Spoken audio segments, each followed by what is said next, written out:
wish to address the governing board regarding a matter that is not on the agenda. If you wish to address the board about an item that is on the agenda, please do so when the agenda item is called. The board respects the rights of all community members to praise, criticize, or otherwise discuss matters related to the district's business. However, we kindly ask that individuals speak in a respectful and professional manner to avoid disruption and to ensure the orderly conduct of the meeting in a manner that is consistent with the district's welcoming and professional culture. Complaints against specific district employees should be resolved through the district's personnel complaint procedure. The right to address the board does not exempt the speaker from any potential liability for defamation. Public comment will be limited to a maximum of 3 minutes per person, a limit of approximately 450 words, with a total of 30 minutes designated for this portion of the agenda.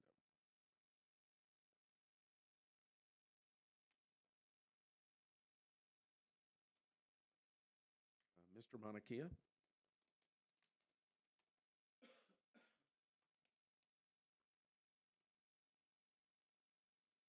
I'd like permission to give the board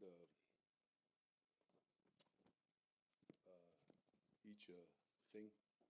Okay, thank you.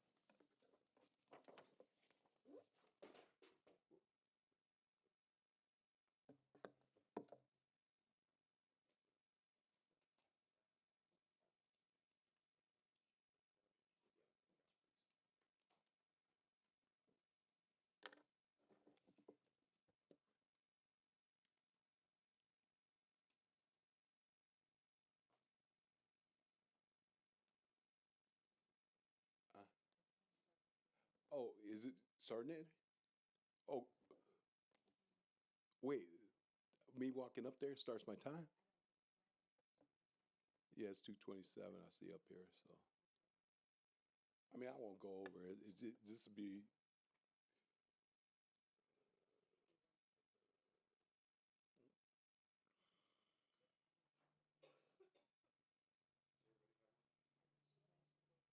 Yeah.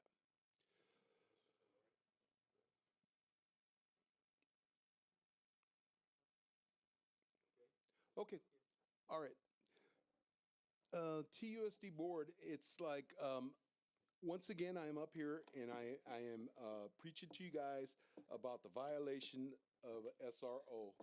And the violation is SB 1273. SB 1273 says, protect students from unnecessary contact with the criminal legal system to decrease school-related law enforcement arrests.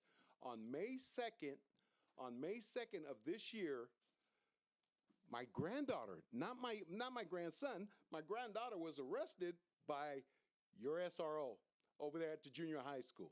Once again, here we go. If you have something that's protecting the child right here, SB 1273. Did you after you received this? Now here I want to talk about these things that I gave you to receive. Obviously, you see in there the judge's order to go ahead and drop all the charges. Now, did you go over with your SROs that about 1270 SB 1273 after the fact that them charges were dropped, Mr. Barney? Because you're the one that's causing all this. You're the one that's going to go ahead and it's like get these people taken to the grand jury. I mean, it's like we have no protection. Just like I said, you guys don't want to give us no legal enforcement. That's fine, because we have 12 of our peers up there that will give us the legal backing of our claims. Now, it shouldn't take that long. We need a pathway through the student complaint and the TUSD complaint system that will lead us to success. Thank you, Debbie, and thank you, Mr. Ogden, for celebrating this PBIS and the restorative practice. That is working, but not at every school site. At least not at my school sites where I go, where the SRO takes over and he goes ahead and makes our arrest and is praised by it. because it's like we can't make a complaint about him. Only complaint we can make is the UCP. We cannot complain to him on a regular complaint, or we could come to you guys. But like I say, we're limited to our complaints on the SROs. If you guys bring them into view or into the system, which is legally not allowed, SB 1273, which you guys have on occasions, a second occasion here is a violation. And obviously, we need to take this, up a level, up a notch, because it's like we're tired of going ahead and getting misused at the site, misused over here at the what you call it at the board, and misused. It's like at the school site. Thank you. Is there anyone else that would like to address the board at this time? Thank you. Seeing none, we'll recess in the closed session and return at approximately 6:45. Thank you.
Together, we ensure that all students learn at high levels and have the best school experience because of the work we do every single day.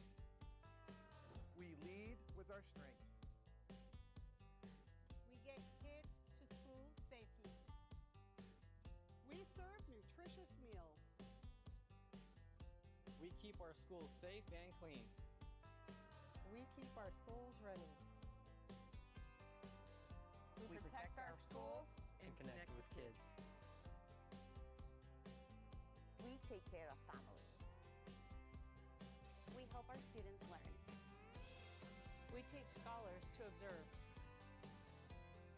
We guide our scholars. Can you look at my schedule for next year? Absolutely. Let's look it up. We teach our scholars to read. Ben's treasure hunt.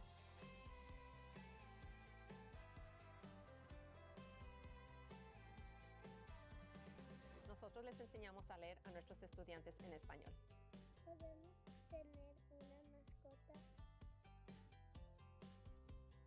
We teach our students to calculate. We teach our scholars to serve. We teach our students to imagine.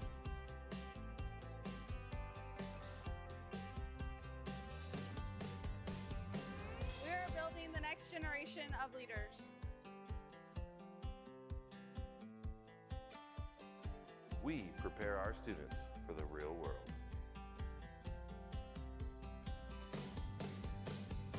We win championships. So do we. We graduate college and career ready. We are TUSD. TUSD. TUSD. TUSD. TUSD. TUSD. QUSD. TUSD. TUSD. TUSD. We're QSD.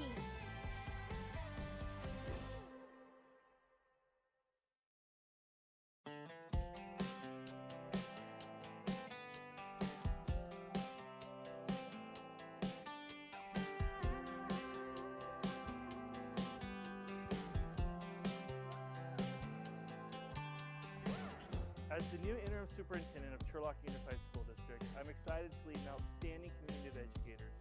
Together, we ensure that all students learn at high levels and have the best school experience because of the work we do every single day.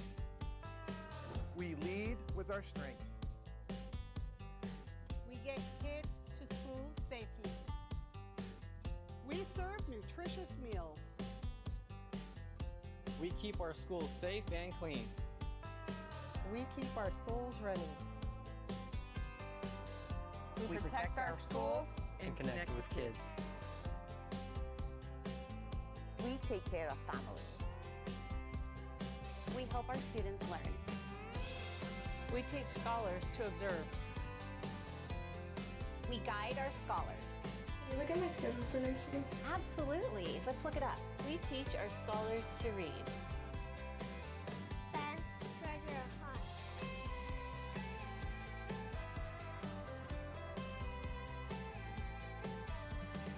Nosotros les enseñamos a leer a nuestros estudiantes en español. ¿Podemos tener una mascota? We teach our students to calculate. We teach our scholars to serve. We teach our students to imagine.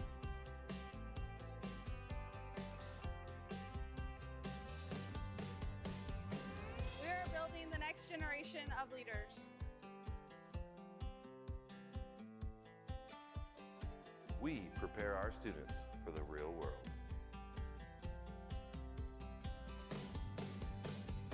We win championships.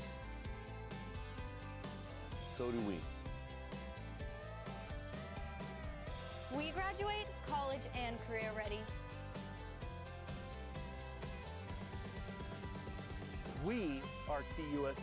TUSD. TUSD. TUSD. TUSD. TUSD. QUSD. TUSD. TUSD. TUSD. We're QSD.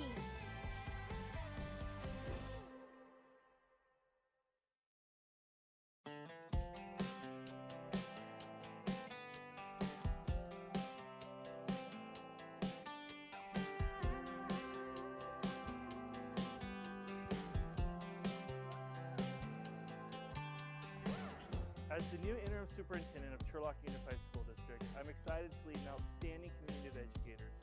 Together, we ensure that all students learn at high levels and have the best school experience because of the work we do every single day. We lead with our strength. We get kids to school safely.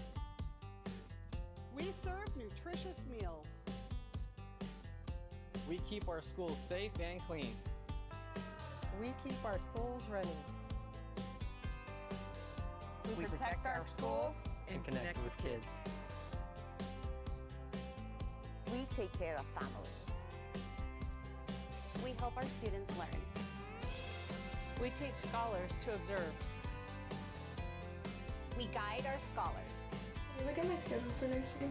Absolutely. Let's look it up. We teach our scholars to read. Best treasure hunt.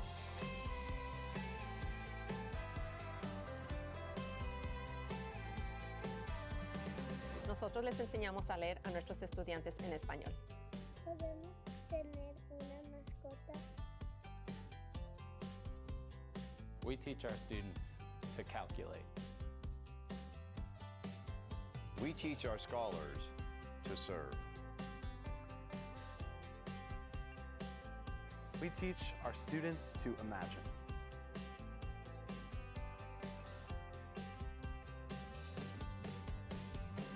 We are building the next generation of leaders. We prepare our students for the real world.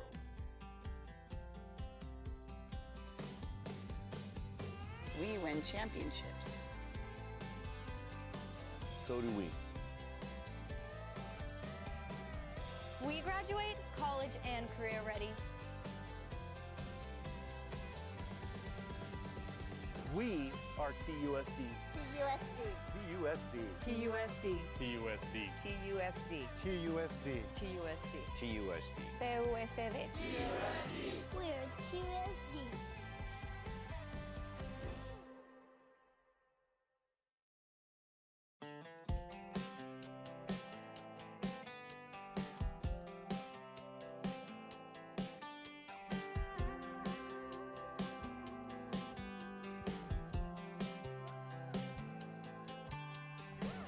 As the new interim superintendent of Turlock Unified School District, I'm excited to lead an outstanding community of educators. Together, we ensure that all students learn at high levels and have the best school experience because of the work we do every single day. We lead with our strength. We get kids to school safely. We serve nutritious meals. We keep our schools safe and clean. We keep our schools running. We protect our schools. And connect with kids. We take care of families. We help our students learn. We teach scholars to observe. We guide our scholars. Can you look at my schedule for next year? Absolutely. Let's look it up. We teach our scholars to read. Best treasure hunt.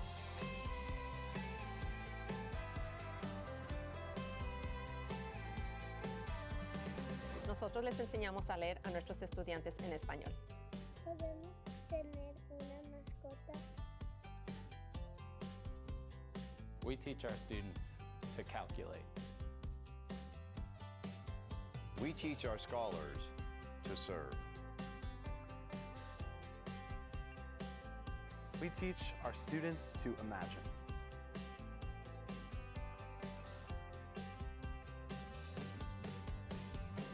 We are building the next generation of leaders. We prepare our students for the real world.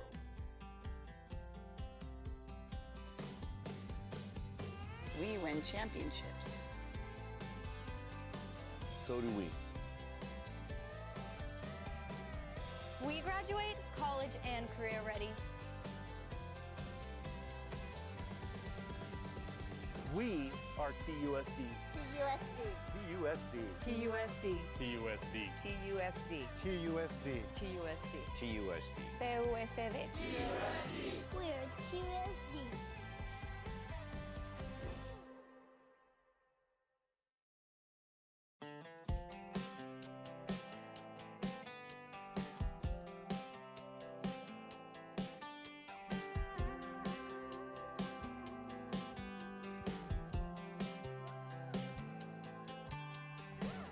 As the new interim superintendent of Turlock Unified School District, I'm excited to lead an outstanding community of educators. Together, we ensure that all students learn at high levels and have the best school experience because of the work we do every single day. We lead with our strengths. We get kids to school safely. We serve nutritious meals. We keep our schools safe and clean. We keep our schools running. We protect our schools. And connect with kids. We take care of families. We help our students learn. We teach scholars to observe. We guide our scholars. Can you look at my schedule for next week? Absolutely. Let's look it up. We teach our scholars to read. Fans treasure hunt.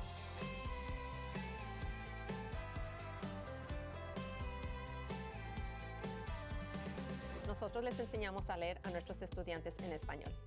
Podemos tener una mascota. We teach our students to calculate.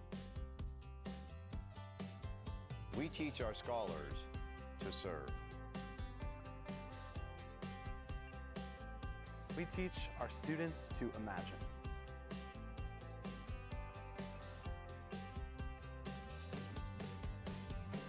We are building the next generation of leaders. We prepare our students for the real world.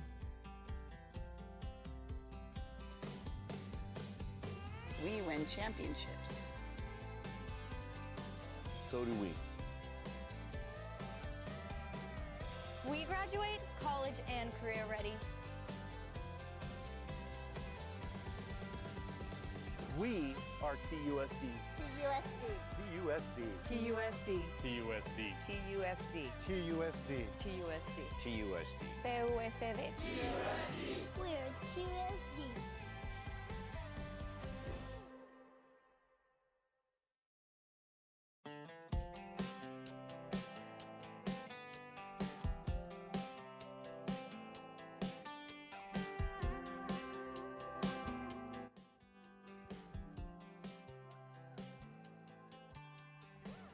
As the new interim superintendent of Turlock Unified School District, I'm excited to lead an outstanding community of educators. Together, we ensure that all students learn at high levels and have the best school experience because of the work we do every single day. We lead with our strengths. We get kids to school safely. We serve nutritious meals. We keep our schools safe and clean. We keep our schools running. We protect our schools. And connect with kids. We take care of families. We help our students learn. We teach scholars to observe. We guide our scholars. Can you look at my schedule for next week? Absolutely. Let's look it up. We teach our scholars to read. Fans treasure hunt.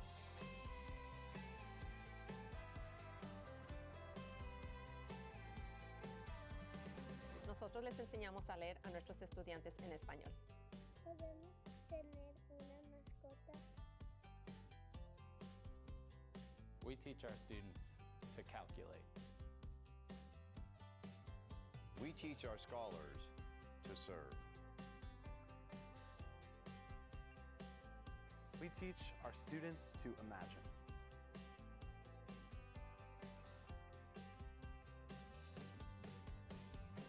We are building the next generation of leaders.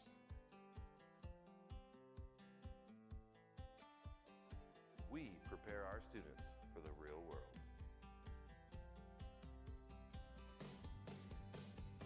We win championships. So do we. We graduate college and career ready. We are TUSD. TUSD. USD. TUSD. TUSD. TUSD. USD. TUSD. TUSD. PUSD. We're QSD.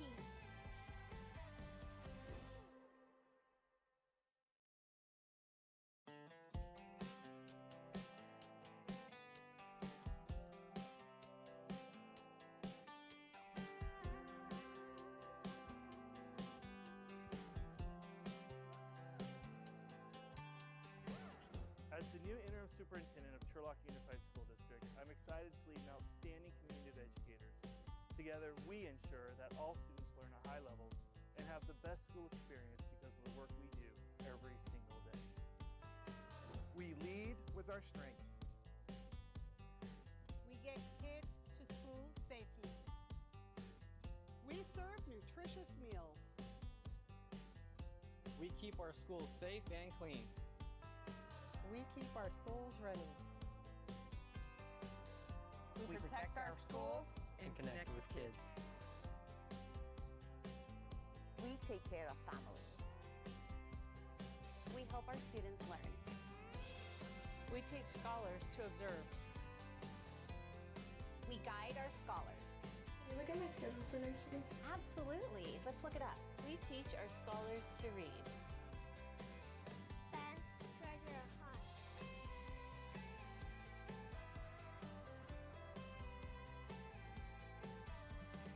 Nosotros les enseñamos a leer a nuestros estudiantes en español. ¿Podemos tener una mascota? We teach our students to calculate. We teach our scholars to serve. We teach our students to imagine.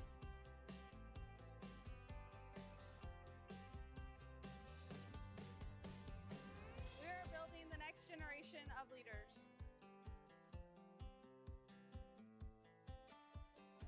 We prepare our students for the real world.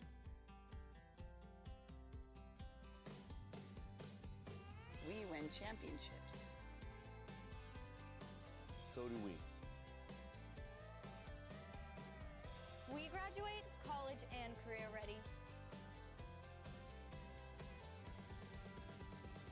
We are TUSD. TUSD. USD. TUSD. TUSD. TUSD. USD. TUSD. TUSD. PUSD. We're QSD.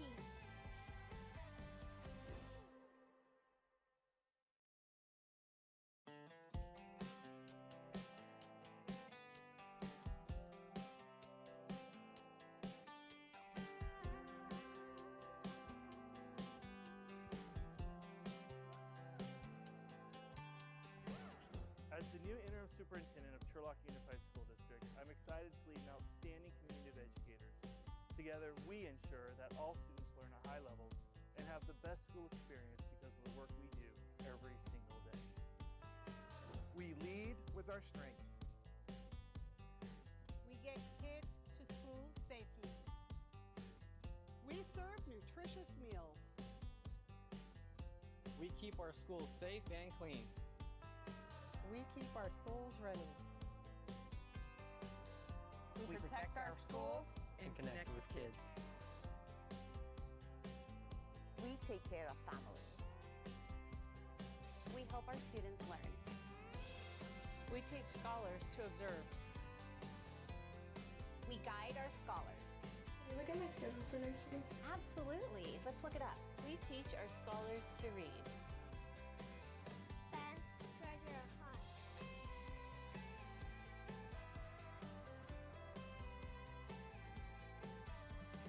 Nosotros les enseñamos a leer a nuestros estudiantes en español.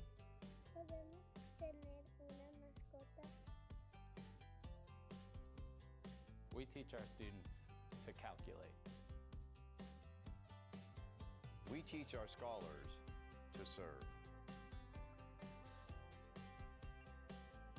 We teach our students to imagine.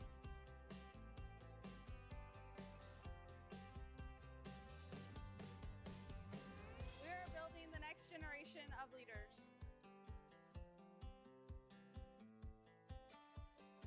We prepare our students for the real world.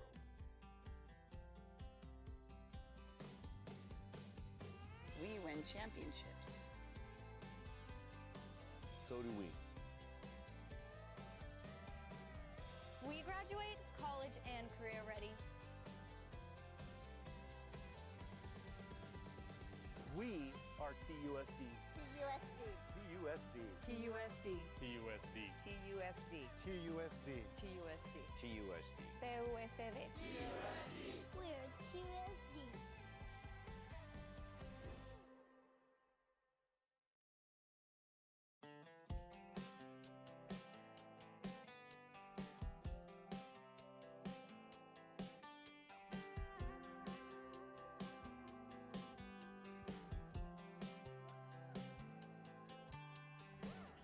As the new interim superintendent of Turlock Unified School District, I'm excited to lead an outstanding community of educators. Together, we ensure that all students learn at high levels and have the best school experience because of the work we do every single day. We lead with our strengths. We get kids to school safely. We serve nutritious meals. We keep our schools safe and clean. We keep our schools running. We protect our schools. And connect with kids. We take care of families. We help our students learn. We teach scholars to observe. We guide our scholars. Can you look at my schedule for next year? Absolutely. Let's look it up. We teach our scholars to read. Ben's treasure hunt.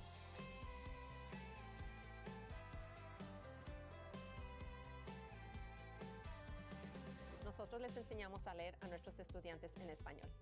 ¿Podemos tener una mascota? We teach our students to calculate. We teach our scholars to serve. We teach our students to imagine.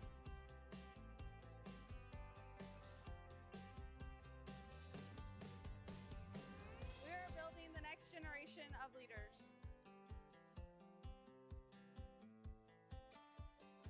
We prepare our students for the real world.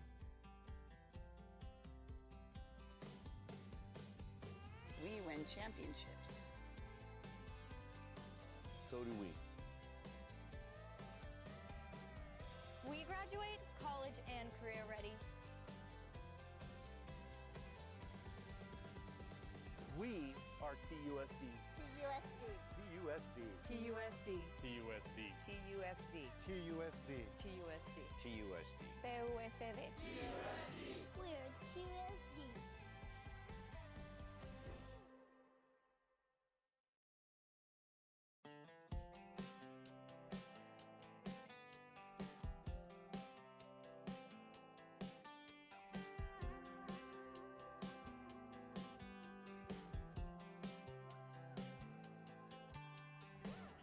As the new interim superintendent of Turlock Unified School District, I'm excited to lead an outstanding community of educators.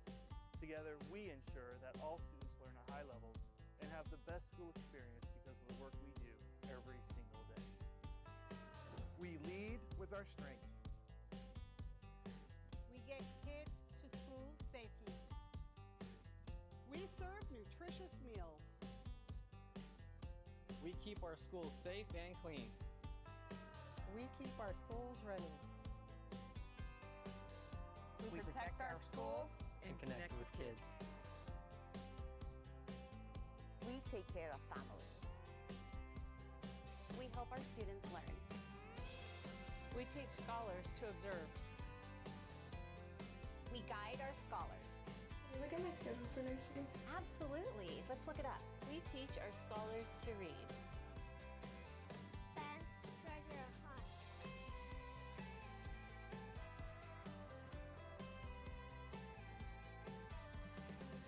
Nosotros les enseñamos a leer a nuestros estudiantes en español. ¿Podemos tener una mascota? We teach our students to calculate. We teach our scholars to serve. We teach our students to imagine.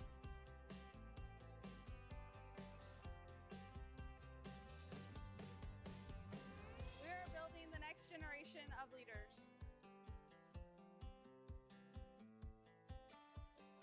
We prepare our students for the real world.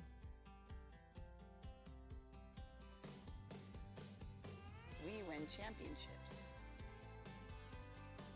So do we. We graduate college and career ready. We are TUSD. TUSD. TUSD. TUSD. TUSD. TUSD. QUSD. TUSD. TUSD. PUSD. We're QSD.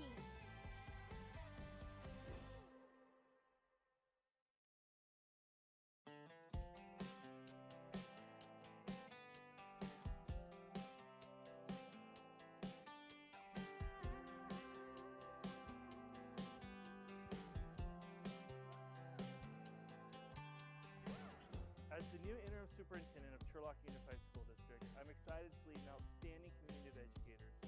Together, we ensure that all students learn at high levels and have the best school experience because of the work we do every single day. We lead with our strengths. We get kids to school safely. We serve nutritious meals. We keep our schools safe and clean. We keep our schools running. We protect our schools. And connect with kids.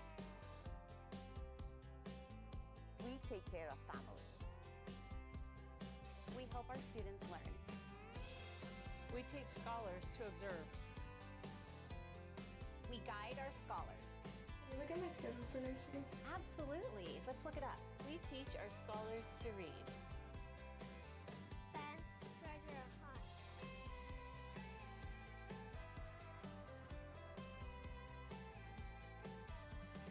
Nosotros les enseñamos a leer a nuestros estudiantes en español. ¿Podemos tener una mascota? We teach our students to calculate. We teach our scholars to serve. We teach our students to imagine.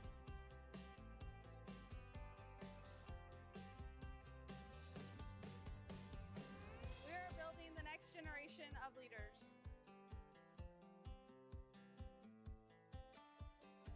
We prepare our students for the real world.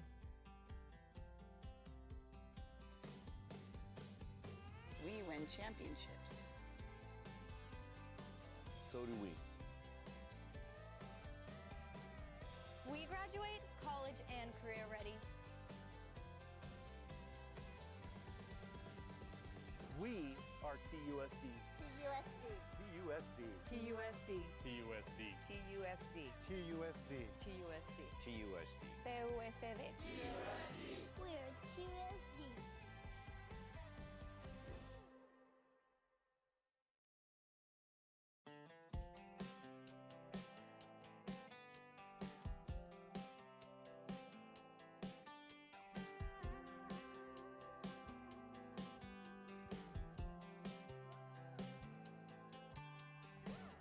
As the new interim superintendent of Turlock Unified School District, I'm excited to lead an outstanding community of educators.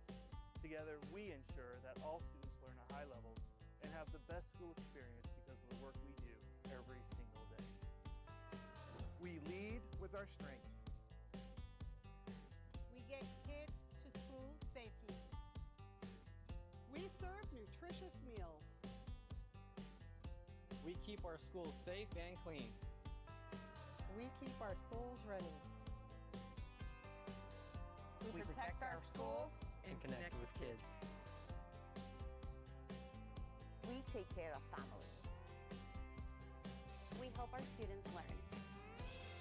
We teach scholars to observe. We guide our scholars. Can you look at my schedule for next year? Absolutely. Let's look it up. We teach our scholars to read. Best treasure hunt.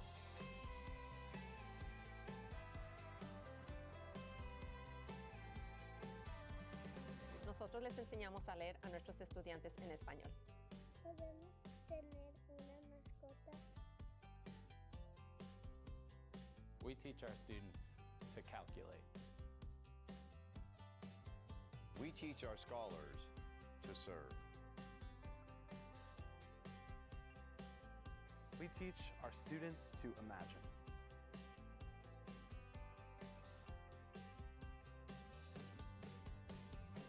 We are building the next generation of leaders.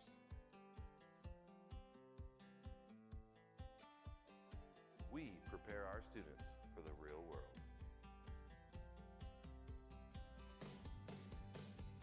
We win championships.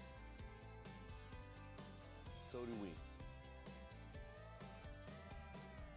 We graduate college and career ready. We are TUSD. TUSD. TUSD. TUSD. TUSD. TUSD. USD. TUSD. TUSD. PUSD. We're QSD.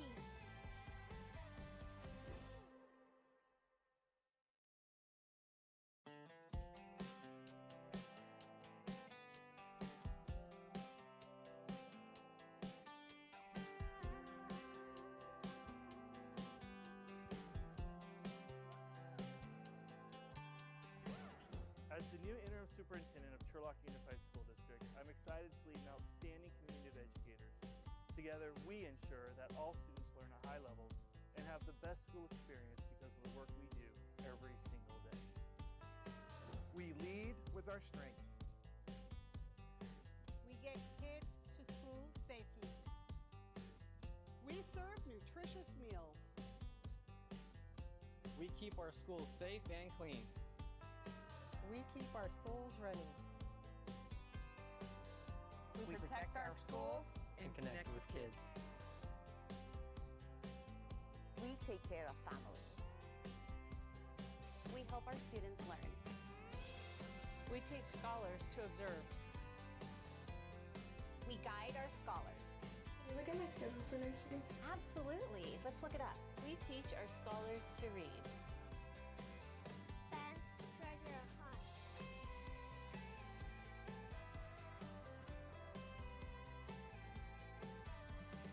Nosotros les enseñamos a leer a nuestros estudiantes en español. ¿Podemos tener una mascota?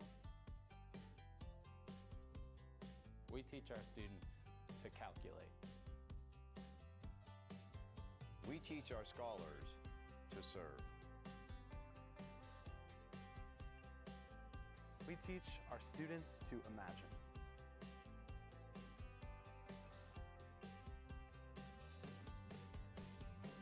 We are building the next generation of leaders.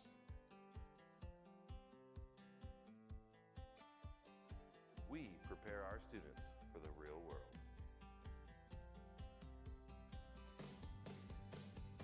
We win championships. So do we. We graduate college and career ready. We are TUSD. TUSD. TUSD. TUSD. TUSD. TUSD. USD. TUSD. TUSD. PUSD. We're QSD.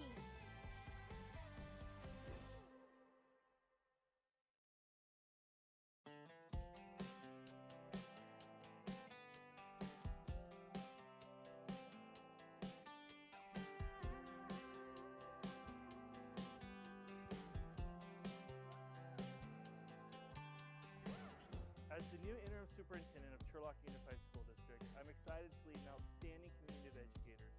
Together, we ensure that all students learn at high levels and have the best school experience because of the work we do every single day.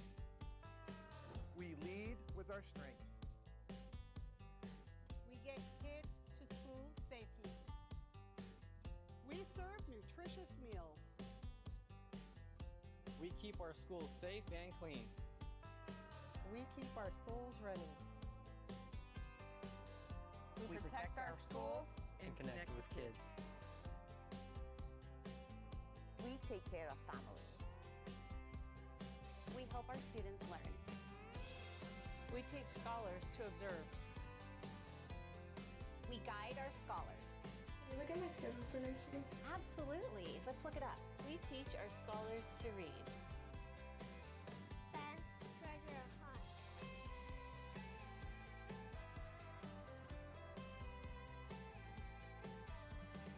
Nosotros les enseñamos a leer a nuestros estudiantes en español. ¿Podemos tener una mascota? We teach our students to calculate. We teach our scholars to serve. We teach our students to imagine.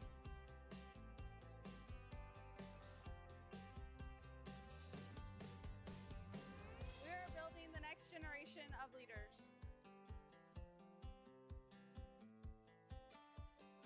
We prepare our students for the real world.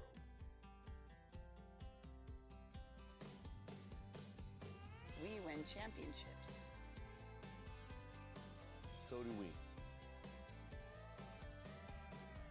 We graduate college and career ready.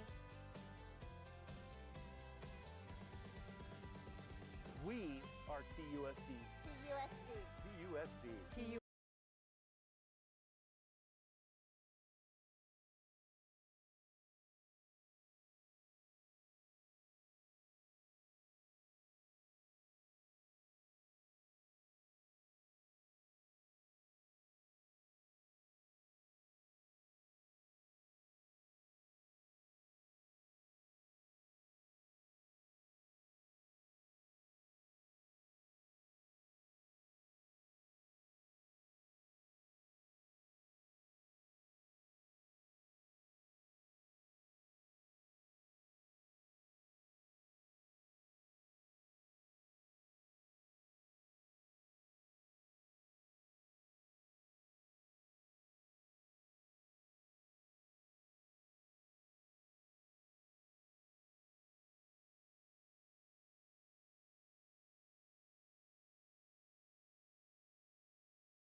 I'd like to welcome everyone.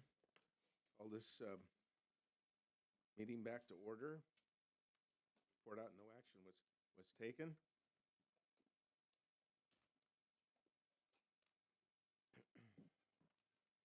And if you would join me in the flag salute.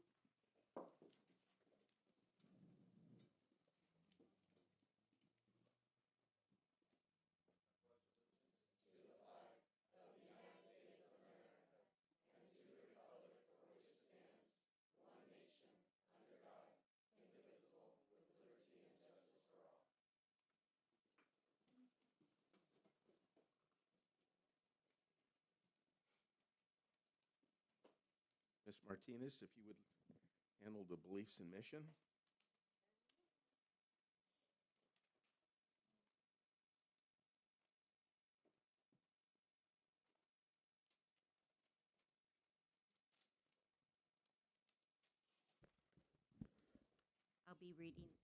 I'll be reading the vision statement.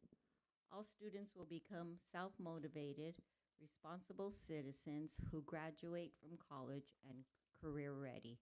And boy, did we see that last week. Thank you.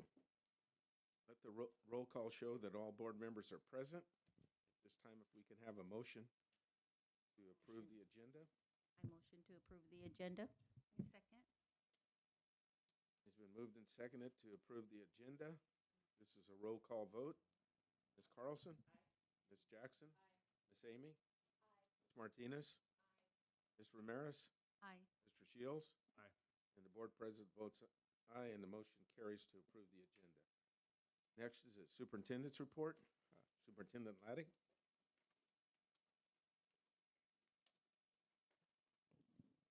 All right. Thank you, President Silva. Good evening, members of the board. I'd like to use this time to simply recognize the members of our TUSD community for their incredible devotion to the success of our students. The graduation season we just worked through last week was simply fantastic, and I was reminded of all the work the people that are TUSD put into our students. Thank you to all who made our graduation celebrations a success. Our M&O team, school administrators, teachers, counselors, support specialists, and staff, and more all contributed to making each ceremony a celebration worth remembering for the families we serve. We wrapped up the year yesterday with our final administrative council meeting, in which we recognize individuals for their exceptional work this school year. Sherelle Labasi, Maribel Romero, John Aka, Mandy Carranza, Leslie Swisher, Michelle Bliss, and Joseph Silvera. We also recognize one more time our two retirees from Administrative Council, Fernando Ureño and Scott Richardson. Thank you.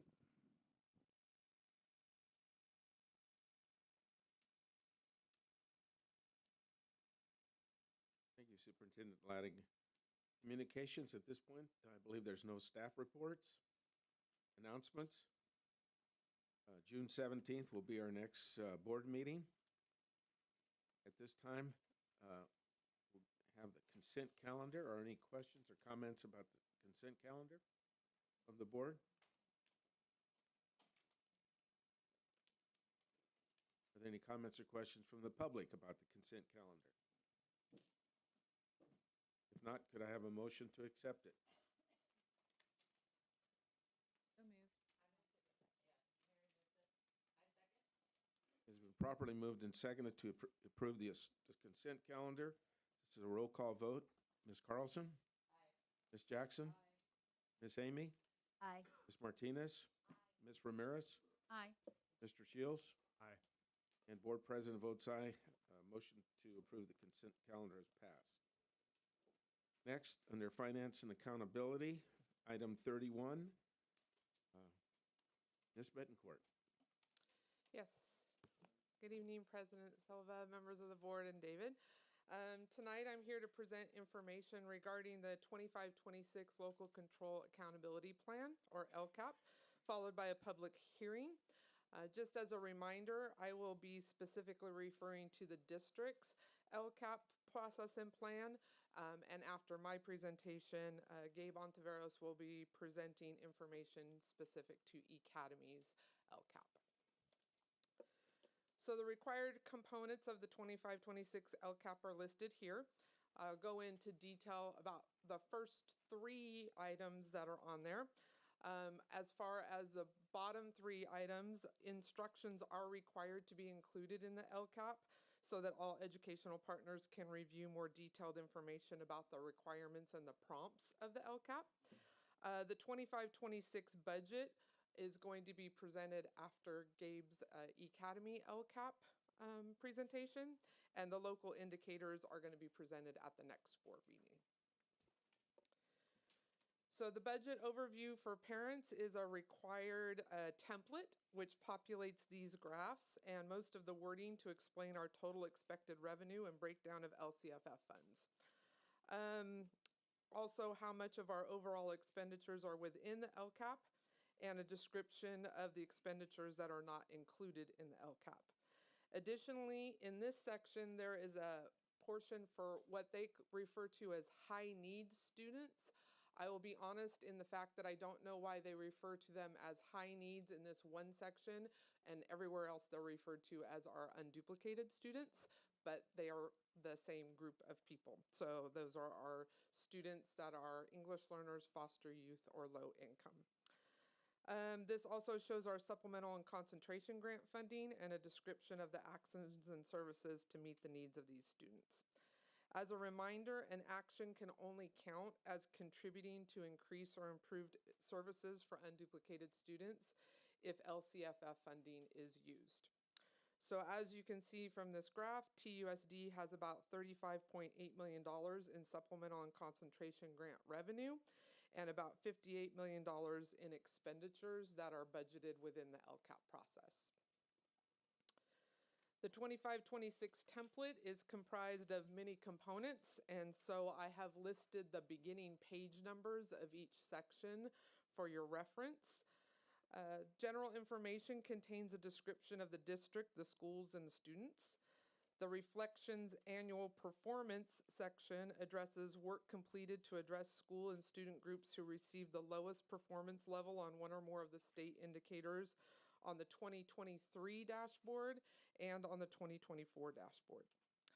The Reflections Technical Assistance section describes the work related to differentiated assistance. It should be noted that TUSD has no eligibility for differentiated assistance for this year, but remains eligible for a second year of assistance based on the 2023 dashboard. No sites in TUSD were identified for comprehensive support and improvement this year. The Engaging Educational Partners, which begins on page 14, is a summary of the process used to engage educational partners in the process and a summary of the feedback that was provided by different groups. I'll go into more detail regarding the educational partners in just a few minutes.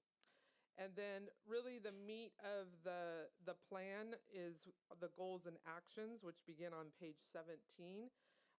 This contains our 6 goals, the metrics used for measuring and reporting results, a goal analysis of how the goal was carried out in 24-25, and actions to be implemented to achieve these goals.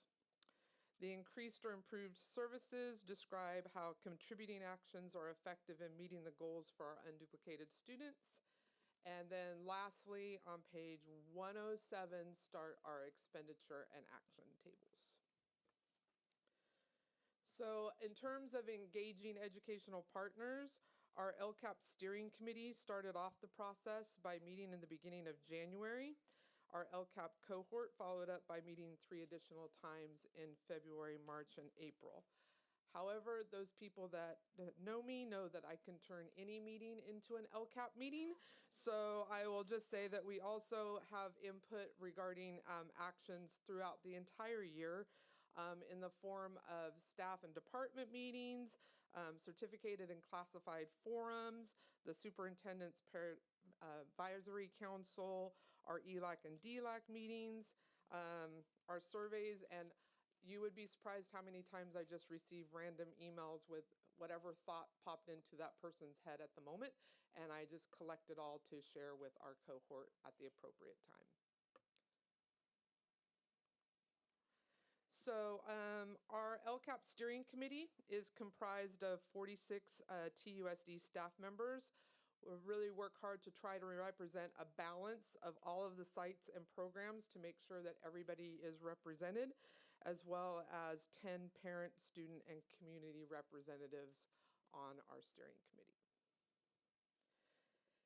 Here is a list of members of the steering committee, and those that are in bold also served on our smaller cohort committee. And then you can see with the asterisks of those community, parent, and student representatives as well, that we have student representatives from our secondary sites. One of the ways we collect input regarding the LCAP actions is our yearly LCAP survey. As you can see, this year we received a total of 2,155 responses, with 892 from staff and 1,263 from parent and community members. And then information is compiled from these surveys and reviewed by the cohort. I will also say that the cohort then discusses this information, reviews all the data, and prioritizes actions.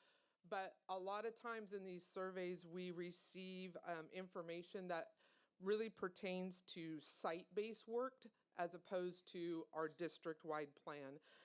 Therefore, we also shared this information with regarding surveys with site administration so that they could review the feedback and work on actions that were specific to their site.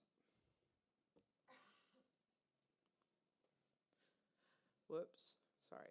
Okay. We continue with 5 goals focused on academic achievement, social emotional learning, access and opportunity, curriculum and instruction, parent engagement, and safety and security. This year, we did make changes to Goal 2 to create practices and experiences that focus on the awareness of the needs of the specific school communities. As a reminder, our goal number 6 is required because of the new LCFF equity multiplier funding, and the only site that is eligible for such is Roselawn High School. And so Roselawn has their own educational partners and input to create that goal and those actions that align with it, because it is specific to their site. So after a review of input, data, and budget, the following actions were prioritized for the 25-26 LCAP. Please note that the first 3 actions are funded by the Learning Recovery Emergency Block Grant, and that funding expires in 27-28, June of 28. There is a new requirement this year that any action funded by the Learning Recovery Block Grant must be included in the 25-26 LCAP. And so those are changes that we implemented in there. They're noted in our reflection section, and they can be found in Goal 1, Actions 2D and 15A. Considerable data was reviewed regarding item number 4 to determine the order of when the remaining 3 elementary sites could hire an MTSS site specialist. Unfortunately, budget constraints at this time are not allowing us to do so, but at least we have our order so that when we have the money, we know where we're going to hire next. Item number 5 will not appear as a new action within the LCAP, but it is included in our professional development action, which is action 3.5. But we really wanted to make sure that we received the feedback from our educational partners and that we have those trainings specifically noted in the feedback that was received from those actions. So I just also wanted to take this time to say that, you know, with our budget constraints the way they are, anticipated declining enrollment, the LCAP cohort worked tremendously hard on making data-driven decisions. And that is something that is a very difficult task to do because as you can see, when you receive over 2,000 responses, everybody has input of what they would like to see done. And my answer is we can do anything, but we can't do everything, right? And so I just really wanted to thank the steering committee and the cohort and the ed services team and everybody that contributed data to this so that we could really go through and review all of that data so that we know that we were making the best decisions for our students based on data and not opinion. Beginning on page 81, you will find the required section regarding increased improved services for foster youth, English learners, and low-income students.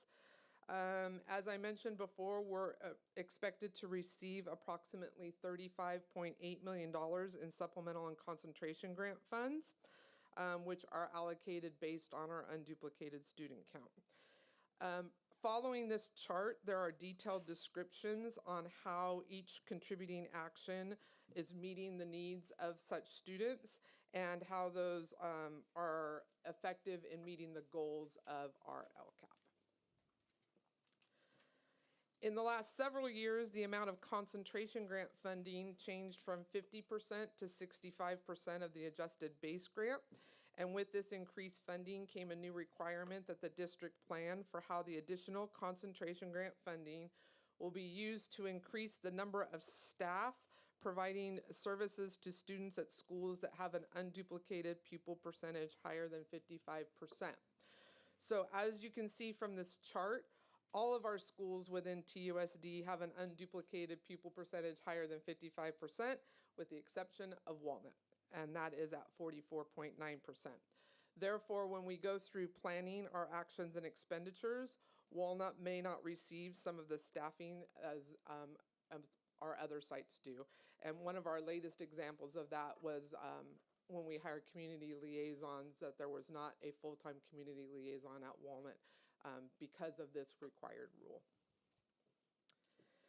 And then, as I mentioned, the very last thing in the LCAP prior to the instructions are the action tables, which on ours begin on page 107, that cover the total expenditures and contributing actions in both 24-25 and 25-26, as well as the 24-25 LCFF carryover table. For 25-26, there are just over $58 million in total expenditures documented within the LCAP, with about 37.1 or 25.176% of those expenditures counting as contributing. For 24-25, there were approximately $56.7 million in planned expenditures, and we estimate that we will spend around $53 million of that, and $33.8 million of that are contributing actions. So that left us a little bit of LCFF carryover, just under 1%, that we had to account for in our 25-26 LCAP, which we did. And I will say that this is really due to the fact that, again, an action doesn't count as contributing unless you're using LCFF funds. So if we used any other funding, such as grant funding, then even though the action took place and the service was provided, we couldn't count it as contributing. And so tonight, this item is presented as an information item. The document has already been reviewed by SCO and meets all compliance with all of our requirements. And after receiving feedback from tonight, we'll make any necessary revisions, and this will be brought forward for adoption at the next meeting on June 17th. So at this time, you can open the public hearing, or I can answer any questions. Thank you, Ms. Betancourt. At this time, we call the public hearing to order. Are there any comments from the public or the board? Monica?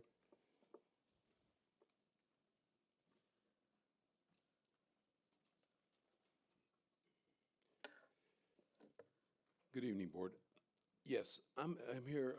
I'm trying to get the understanding on the low income, and it's like, are you providing services like if they're about to graduate and don't have enough for books?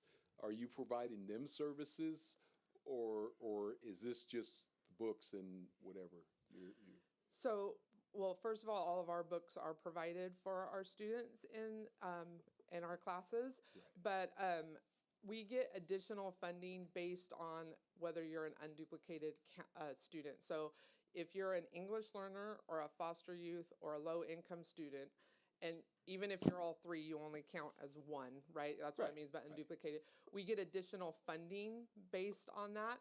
And so this LCAP goes through and describes actions that are put in place to increase or improve services for those students.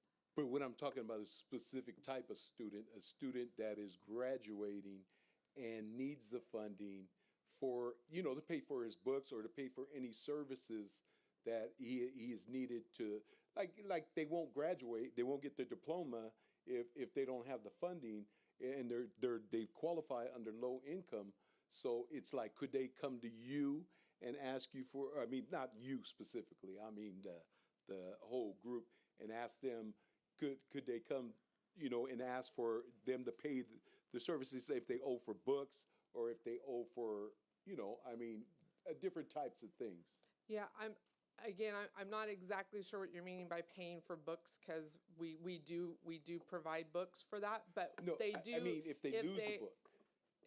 If they lose a book and then have, they charge services. In other words, they threaten to keep your diploma if you don't pay for the book. So these services would be things of programs to help them graduate, as far as special interventions or taking concurrent enrollment or things of that nature. But that's what the kinds of services are that you'll see in the actions that go through our programmatic services to help students meet all of their needs and requirements for graduation or into things. That's what they would need for graduation, is to pay for the books. In other words, and their parents can't afford it.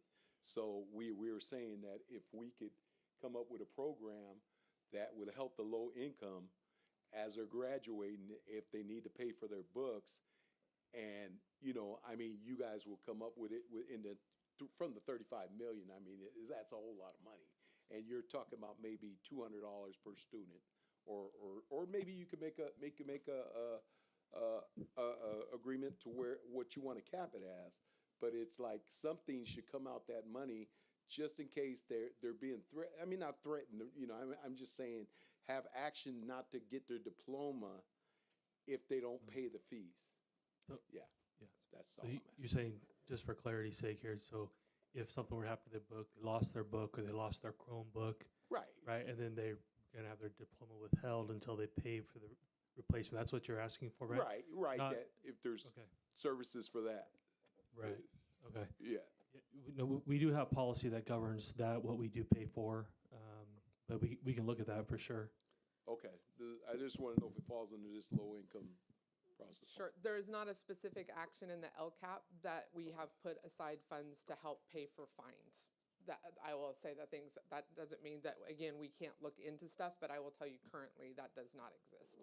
I'm not specifically saying fines. I mean, it could be anything that they owe money for, I mean, it could be, I mean, just basically anything that they owe money to you guys that is holding their diplomas.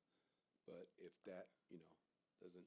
So specific, that's actually not covered in the LCAP. We do have board policy that governs our policies, really defines, because that really is what you're describing is a fine for a lost textbook or a damaged Chromebook, that kind of thing. Right. But that's not governed by the LCAP, though. That's not dictated by the LCAP. Okay. No, that's all I wanted to understand because. Any other comments from the public? If not, excuse me, Ms. Carlson. We're in public hearing right now.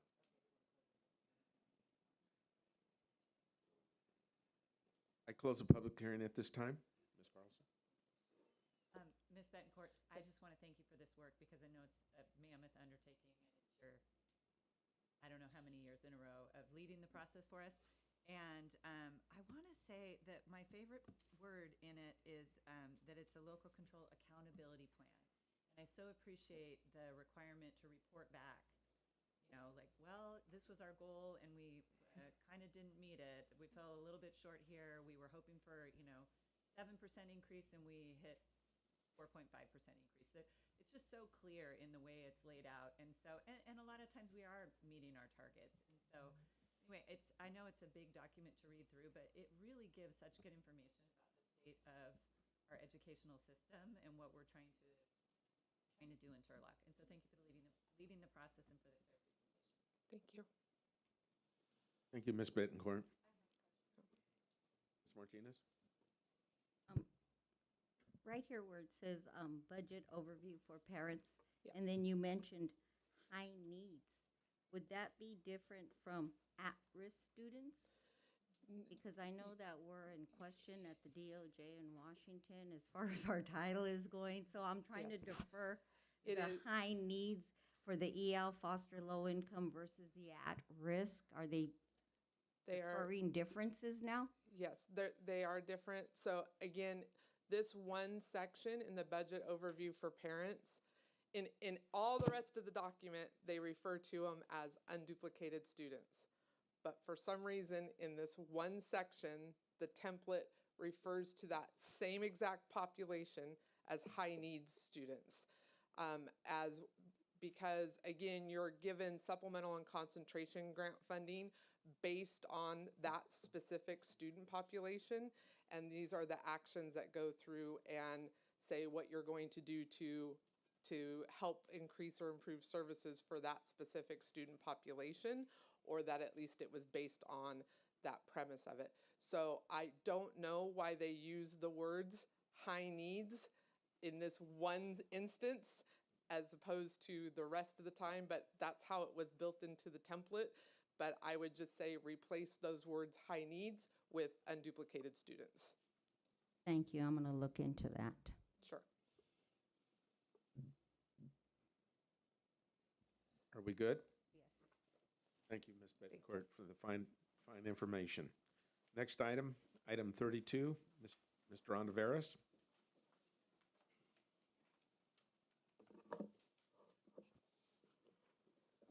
Good evening. I tried this last year. I'm going to try one more time. Can I just say ditto and we're good? I didn't think it would work. But I will apologize up front. It's going to sound a little redundant, but no, E-Academy, we're a school of about 160 students. So as far as numbers, when we start talking dollars amount, it's going to be a lot less, but just as important for our population. So good evening, Board President Silva, Board of Trustees, Superintendent Laddick, administrators, and guests. It is my privilege to present the E-Academy 25-26 LCAP as an informational item. Again, previously explained, but here are the required components of the 25-26 LCAP. We do follow the exact same template, okay? I will go into some detail regarding each component on the following slides. As a reminder, E-Academy does have to do its own LCAP and local indicators, which will be presented in the next board meeting. However, since E-Academy is a dependent charter to Turlock Unified School District, our budget is part of the district's budget, which is on the next agenda item. The budget overview for parents shows that E-Academy receives about $1.8 million in revenue, with $1.7 million coming from the local control funding formula. About $370,000 of revenue is from supplemental and concentration grants, which is used to increase our improved services for, Mrs. Martinez, I'm sorry, the verbiage is here, high needs or unduplicated students, right? So I will concur with Mrs. Bencourt. It's in that template. The language is there. But we do, going through the whole process, it is referring to the same group of students. E-Academy has about $2.6 million in budgeted expenditures for 25-26. $1.1 million of those expenditures are budgeted within the LCAP. So here, as far as the template, the 25-26 LCAP template is comprised of many parts, as you can see here. I have listed page numbers as to where each section begins. General information contains the description on our school model, and our students. The reflection section is comprised of a description of successes and any areas of improvement needed based on the review of the California dashboard and, of course, local data. E-Academy was not identified for technical assistance nor comprehensive support and improvement this year, and we hope to keep it that way. The Engaging Educational Partners section is a summary of the process used to engage educational partners, and a summary of their feedback is also provided. I will go into more details regarding all this section on the next slides. The Goals and Action section begins on page 11. This contains our 5 goals, the metrics used for measuring and reporting results, the goal analysis on how this goal was carried out in the previous year, and actions to be implemented to achieve these goals. And then the Increased and Improved Service section describes how contributing actions are effective in meeting the goals for our unduplicated students. And lastly, the action tables, which of course is Mrs. Bencourt's favorite part, which provides a variety of financial data, which begins on page 60. The LCAP process sets a high emphasis on the educational partners providing input to create our LCAP. As you can see on this slide, improved student outcome is the overall goal. The slide showed here shows our meeting dates for various groups, steering committee, cohort meetings, and student meetings. You see the number of participants which attended anywhere from 1 to 7 meetings. Also note that the LCAP meetings coexist with the WASP process, as our goals are aligned to both plans. Thus, they are married. and divorce is not an option. Here you can see the type of community support and representation we have received. Of course, the majority of our ECAT staff participated as expected. And I'd like to point out the amount of community who contributed to the LCAP process. 24 parents, 50 students, 5 TUSD administrators, and 5 community members, including board members. Mrs. Martinez attended all our cohort meetings, so thank you, Debbie. On this slide, you could see the list of members color-coded by group. But to be transparent, I will share that not all listed members voluntarily participated. But please, no fear, I did not tie anybody down, but as an example, to get to 50 students, I visited each in-person class on campus for a period of time and explained the WASC LCAP process, reviewed dashboard results, and directly gathered their input to help improve our school.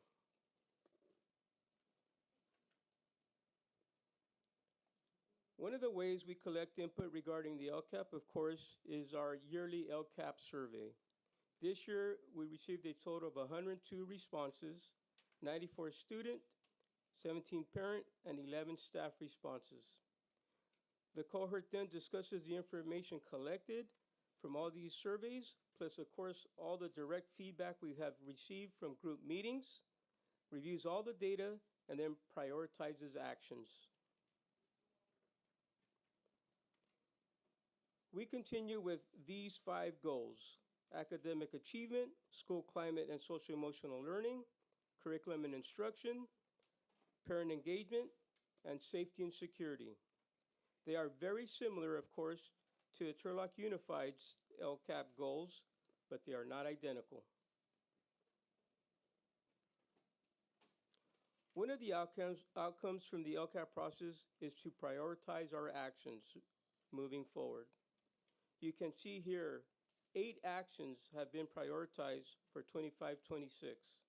The LCAP committee feels that these actions truly make our school more meaningful and successful for our students. For example, Action 1.1 and Action 3.5 allows us to hire the additional Tier 2 support needed for our students. Beginning on page 50, you'll find the required section regarding increased or improved services for foster youth, English learners, and low-income students. E-Academy is expected to receive approximately $370,000 in supplemental concentration grant funds, which are allocated based on the unduplicated student count. Detailed descriptions follows this chart describing how each contributing action supports this group. It explains how the needs of our unduplicated pupils were considered first and how these actions are effective in meeting the goals for these students. Beginning on page 60, there are a variety of action tables.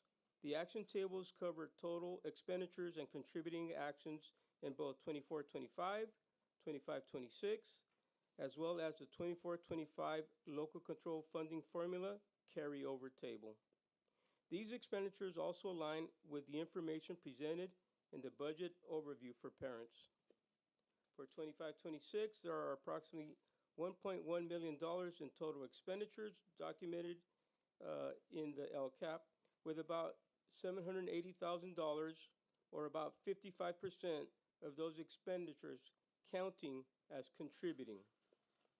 For 24-25, there were just over $1 million in planned expenditures, and we estimate we will spend around $955,000 to $669,000, in which are contributing actions.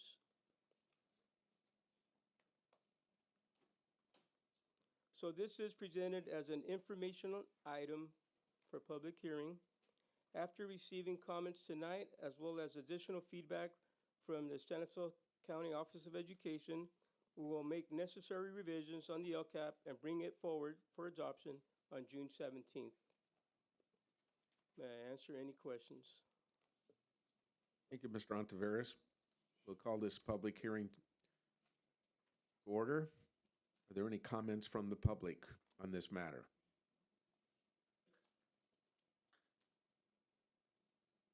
Seeing none, we'll close the public hearing. Are there any other questions from the board? Ms. Martinez? Gabe, I just want to say thank you for a very successful 24-25 school year. Your graduation attendance proved it. Keep up the great work, and I look forward to working with you again. Thank you. Thank you, Mr. Ontiveros. Next item is item 33. Ms. Bittencourt, you're on again. I'm back. This is on our budget. I'm back. I will try not to speak with my hands, so I stop hitting the mic. And we'll see if I can make it through this one. All right. So also tonight, I am here to present the tentative budget for 25-26. And as a reminder, this process really began in January with the release of the governor's 25-26 proposed budget for the state. And this budget was then updated with the governor's May revised funding changes. So I am going to start with information from the governor's May revise before I get into the effects of how that is on the TUSD budget. So the governor began his press conference by noting California has advanced from the 5th to the 4th largest economy in the world. He then pivoted to actual and anticipated impacts of federal policy, specifically the tariffs imposed by President Trump. The governor's May revision resolves the dual problems of lower revenues in 25-26 and increased healthcare costs in the current and near term through a combination of reductions, borrowing, funding shifts, and expenditures that would only be activated if sufficient revenue materials. Thankfully for K-12 education, Proposition 98 is largely insulated from these problems with minimal disruptions to the proposals from January. So due to California's deteriorated budget condition, the May revision reduced the Prop 98 minimum guarantee across the 23-24, 24-25, 25-26 budget window by a total of $4.6 billion from the governor's budget estimates. The May revision maintains but marginally reduces the governor's budget proposal to delay fully appropriating the 24-25 minimum guarantee to the TK through 14 agencies to mitigate against the risk of providing more funding to education than the California Constitution requires. The May revision continues to retire apportionment deferrals from the 24-25 enacted budget, but also proposes to institute new deferrals. For TK through 12 agencies, the proposal is deferring about $1.8 billion in LCFF apportionments from June to July of 2026. Also in 25-26, rather than deposit the additional $376 million into this public school system stabilization account, otherwise known as the School Rainy Day Fund, the drop in the Prop 98 guarantee triggers a mandatory withdrawal from the Education Rainy Day Fund, and that will completely deplete the fund. The May revision does fully fund COLA for the LCFF at 2.30%, which is slightly lower than January estimates, which were at 2.43%. The statutory COLA is proposed to be applied to other educational programs funded outside the LCFF, including the Equity Multiplier, Special Education, Child Nutrition, Foster Youth, and Mandated Block Grant. However, state preschool is not adjusted by the COLA. The May revision continues to provide ongoing funding for full implementation of TK in 25-26, reducing funding to $2.1 billion because of revised ADA estimates and the lower COLA. The total ongoing amount for the TK add-on is $1.2 billion. And again, that is an add-on to reduce the staff ratio from 12 to 1 to 10 to 1. The May revision maintains that the governor's commitment to ELOP, stating that LEAs with an unduplicated pupil percentage greater than or equal to 55% will receive rate 1, which is adjustment at currently it is at 75%. And the governor proposed no changes to his proposal to restore $378.6 million to the Learning Recovery Emergency Block Grant to support learning recovery initiatives through the 27-28 school year. The May revision proposed reducing the investment to the longest name in the world block grant, Student Support and Professional Development Discretionary Block Grant, from $1.8 billion to $1.7 billion. The governor maintains the flexibility of this grant to address rising costs and other state priorities. The May revision continues investments identified in the governor's budget for literacy and adds additional funds to ensure aligned implementation of the ELA-ELD framework and the statewide literacy network, and also adds a statewide mathematics network. The governor modified the investment supporting teachers in the educator pipeline by repurposing the January state budget proposal for $150 million for the teacher recruitment incentive program to instead provide $100 million in one-time funds for student teacher stipends.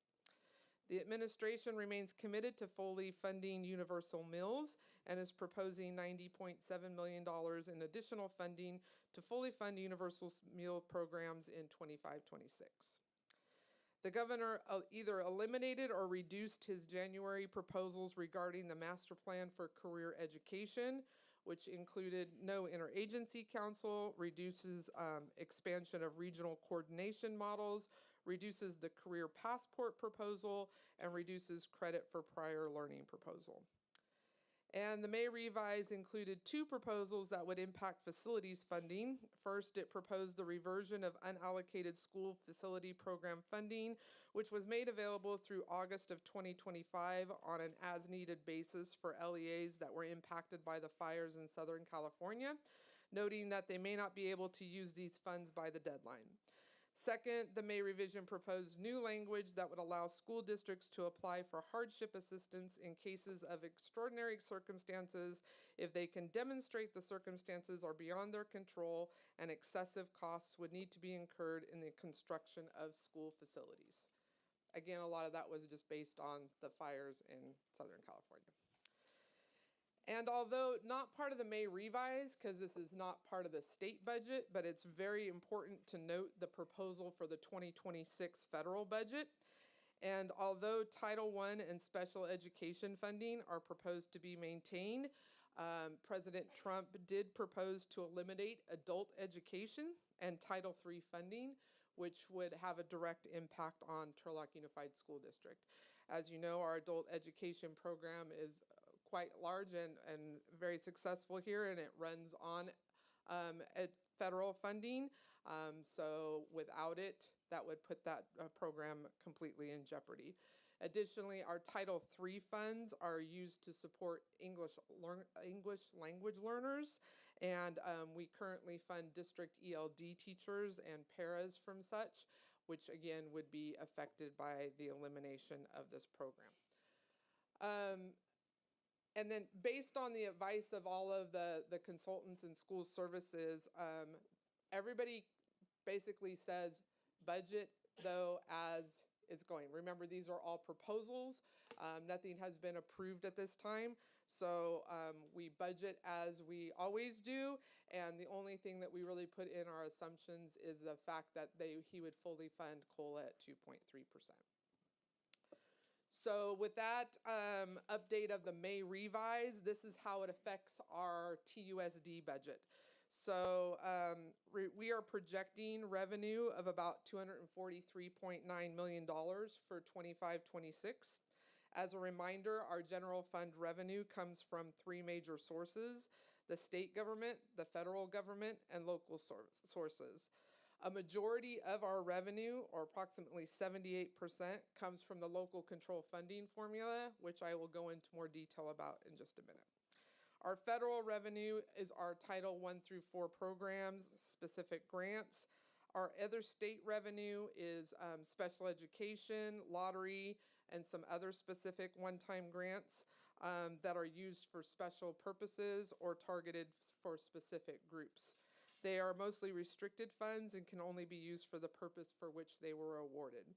And then we do have a final source of local sources, which are primarily restricted grants and programs such as our TUPE, which is our Tobacco Use and Prevention, our NAMI, which is our National Alliance on Mental Illness, and Strong Workforce. We also have our fee-for-service for our special education programs and interest income within our local revenue. So the LCFF, the Local Control Funding Formula, provides grade span specific base grants based on ADA that reflect adjustments for K through 3 class sizes and 9 through 12 education. Additionally, supplemental and concentration grants are awarded on our unduplicated pupil percentage. Again, unduplicated pupils are English learners, low income, or foster youth. Supplemental grants are equal to 20% of the adjusted base grant multiplied by the ADA and the total unduplicated pupil percentage. And concentration grants are equal to 65% of the adjusted base grant multiplied by the ADA and the unduplicated pupil percentage that exceeds 55%. And as a reminder, I change this every year to try and make sure that this is where everybody understands this is coming from. This is where the COLA is applied.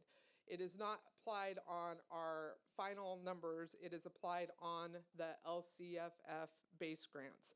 So the proposed 2.3 COLA was applied to the 24-25 LCFF base grants so that you could see what our proposed funding is. Hopefully he will come through with funding the full COLA for next year. And just as a reminder, that means that our ADA must either stay the same or increase to recognize the full effect of that 2.3% COLA. The district is projecting an unduplicated pupil percentage of about 70.02% for 25-26. However, for LCFF calculations, we're required to use a 3-year rolling average, which is 70.86%. As a reminder, the household survey is a vital data point to determine our unduplicated pupil percentage, since we no longer use free and reduced lunch forms. So thank you to everyone who collects that and turns that in so that we can have accurate data and funding for our students. The district's total LCFF entitlement is going to be about $186.2 million. With the dollar amounts included both for the entitlement for TUSD and E-Academy. As a reminder, these are the unrestricted components and do not include the approximately $2.7 million we receive as a pass-through through our SELPA, which is why this amount's slightly different than what the two slides ago said. Any changes in ADA, percentage of unduplicated students, whether the funded COLA or allocation formulas, all affect LCFF. So student enrollment and attendance are critical components of district revenues. Currently, school districts are funded based on the current grader of current year, prior year, or the average of the 3 most recent prior years' average daily attendance. We use a 5-year weighted average cohort projection template to project enrollment and a 3-year cohort average to project ADA in the future. So when combined with our county-operated schools, TUSD is projecting an ADA of just about 12,570 for 25-26. E-Academy is projecting about 117 for 25-26. So if those projections come to fruition, then TUSD would actually be funded on prior year ADA, because that would be about 12,675, so about 100 ADA more. Charter schools are always funded on the current year. The district projects approximately $262 million in general fund expenditures for 25-26, and we spend a majority of our funds on personnel costs, which are salaries and benefits. Approximately 84% of our general fund expenditures are committed to salaries and benefits for our employees. Other expenditures include books and supplies, which are textbooks, instructional materials, and office and custodial supplies. Services and other operations, which are contracted services, utilities, the internet. Capital outlay, which are equipment purchases, repairs, and renovations. And other outgo costs, which are charges paid to outside agencies for bus transportation or non-public school costs. Employer contribution rates to the state teachers' retirement system and the public employees' retirement system have increased significantly over the past 10 years, but are leveling off. So based on the most recent actuarially study, STRS employers' rates will be maintained at the existing level for the next few years. The 25-26 PERS employer contribution rate is actually a 0.24% decrease from the current year rate. And the out-year rate projections will fluctuate based on future investment returns and other demographic changes. Rates for 26-27 and 27-28 are estimates at this time, and they are subject to change based on the respective boards of those two pension organizations. Additionally, this budget recognizes the state's ongoing contribution to STRS on behalf, which is about $9.7 million. It's included as an expense and a contribution corresponding to revenue. So this chart, it illustrates the effects of the increasing retirement costs based on district salaries. This covers a period of time since the inception of LCFF through the estimated years of which they anticipate that they will fully fund the system, in case you're ever wondering why there's all those years on there. So the employee pension costs for 25-26 is about $31.8 million for TUSD. With that review of our revenue and expenditures, it brings us to the summary of our 25-26 general fund budget. Components of ending fund balance include revolving cash and stores totaling just over $400,000, approved for ongoing operational needs. Additionally, administration has committed $6 million in lottery funds for textbook adoptions and related instructional materials, and $3 million for MTSS initiatives. The district's 25-26 unassigned general fund ending balance is projected to be about $28.5 million, which equates to an approximate 10.87% reserve. Existing law opposes a 10% cap on the amount local districts can maintain in their reserves. However, based on the May revision, the reserve cap is inoperative for 25-26, so that cap will not be in effect. The state requires at least a 3% reserve level for a district of our size, and board policy states that a 5% is the district's minimum reserve level. As a reminder, reserves are one-time funds and cannot support ongoing expenditures.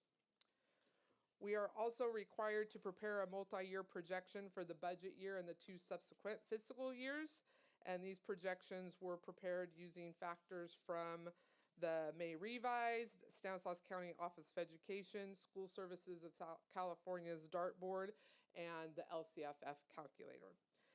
Multi-year projections are projections, and as such demonstrate future effects of current economic conditions on current financial decisions. They are not meant to be financial forecasts and not meant to predict what reserve levels will be in 3 years. The projected COLAs were updated at May revise. So that's where you see the 26-27 and 27-28 COLAs that were adjusted. And as you can see, our unduplicated pupil percentage is going to hopefully maintain around 70%. So using that, we project that we will be able to meet our financial obligations for the next 2 years as well, with an 8.77 and 6.19% reserve. It should also be noted that, again, the supplemental and concentration grants are also projected to be about $36 million in both of these years, which again, these funds are intended to be spent to increase or improve our unduplicated students. This budget is presented as an information item and review for public hearing. It will be updated with any recommended changes or funding presented and be presented for adoption on June 17th. This is the initial budget for the fiscal year, and there are many factors that will change this after it is adopted, including the state's adoption of their budget, and so it will be updated several times throughout the year. You may start the public hearing, or I may answer any questions. Thank you, Ms. Betancourt. Before we open up the public hearing, we have a number of guests. There's ample seating. Would you please make yourself comfortable? Here's a good time to find a seat. And I know you're not all here to hear this, so I apologize.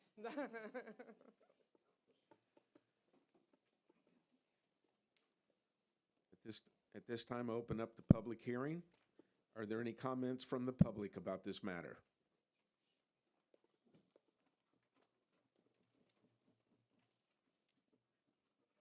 Seeing none, we'll close the public hearing. Oh, excuse me.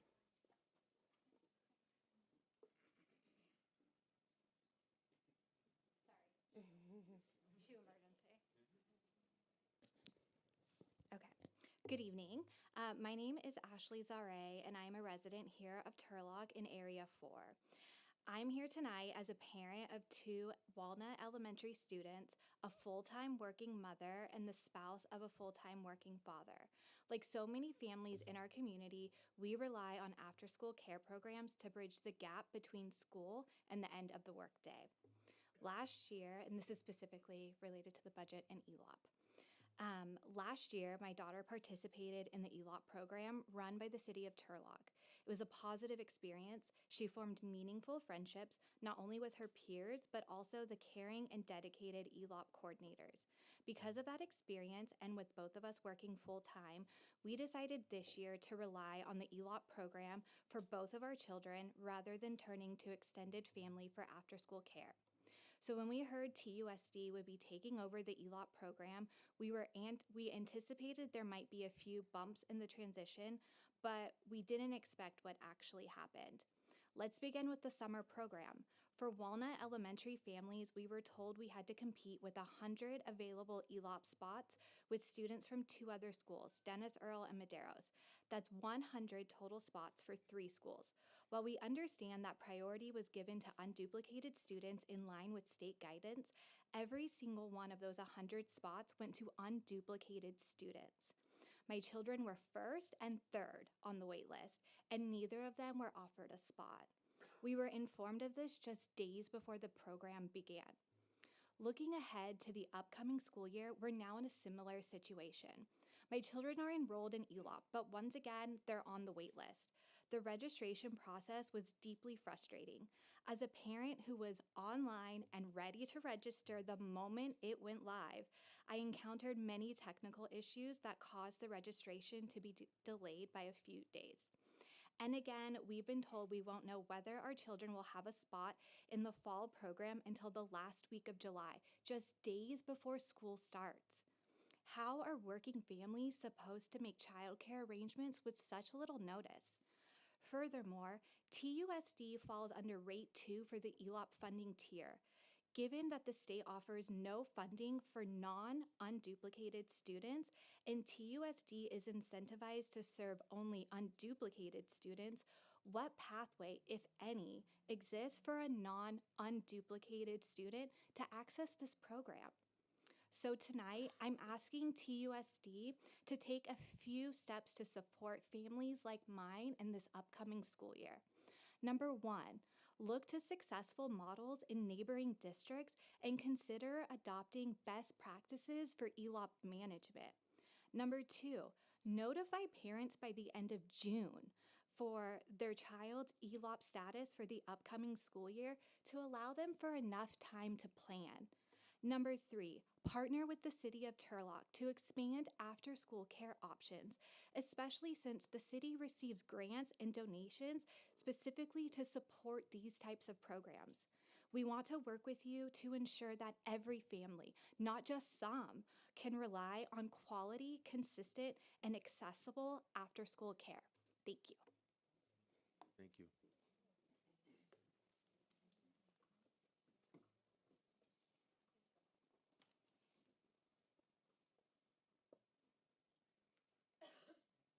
Be assured our district is working on this, but it's a very difficult matter. But we are working on it. We understand. Okay, I call this public hearing to order already. Was there any other comments? If not, I close this public hearing closed.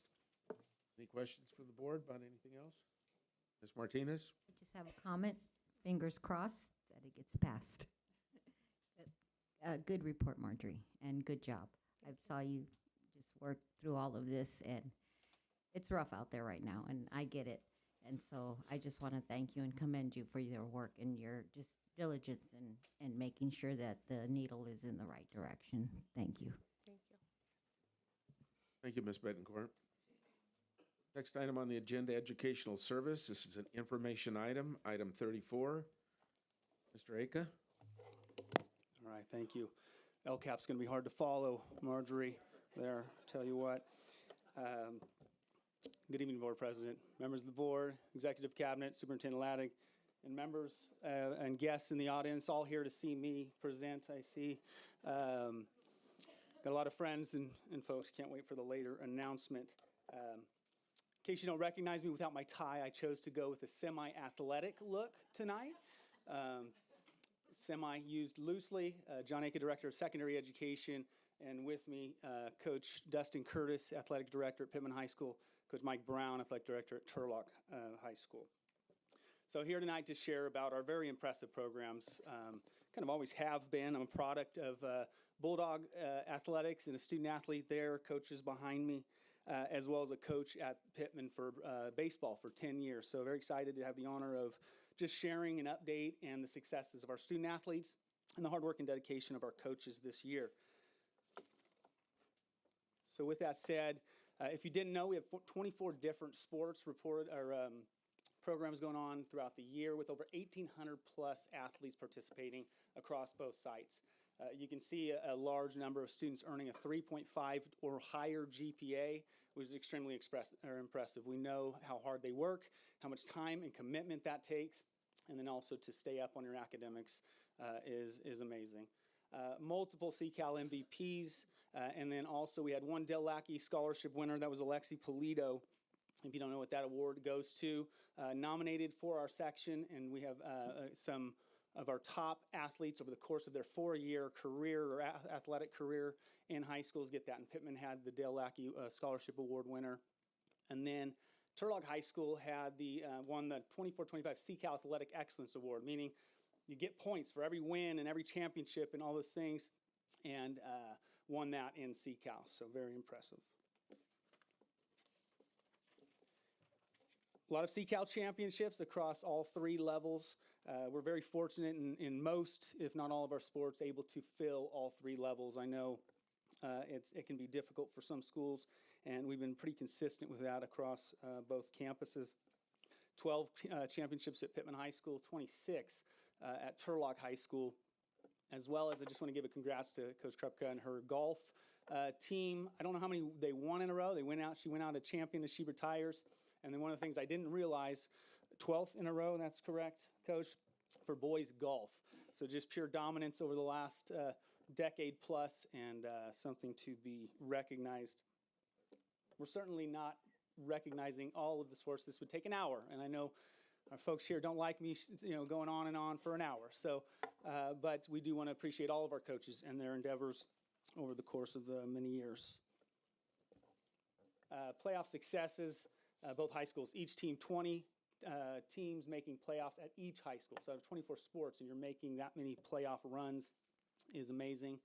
Pittman picked up a slew of section championships, blue banners, state tournament wins, state medalists, state championships. Turlock saw some nice first times, qualifying for state and boys cross country, boys track winning section for the first time.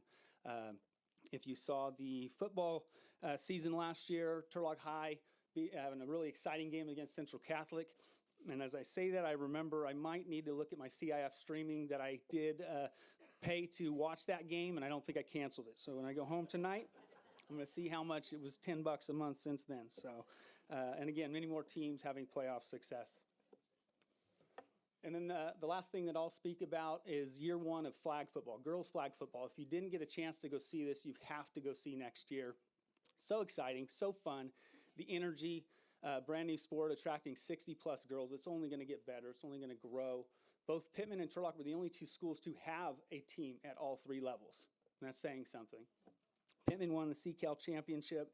I had a conversation with a coach, and they were just so excited about the energy behind these young ladies. It's a new sport. They were excited, probably really great athlete in some other sports. They were just sponges, was what the coach said. They just listened, attentive, and were just engaged. And you could tell on the field, and we had some great playoff runs for both of those teams.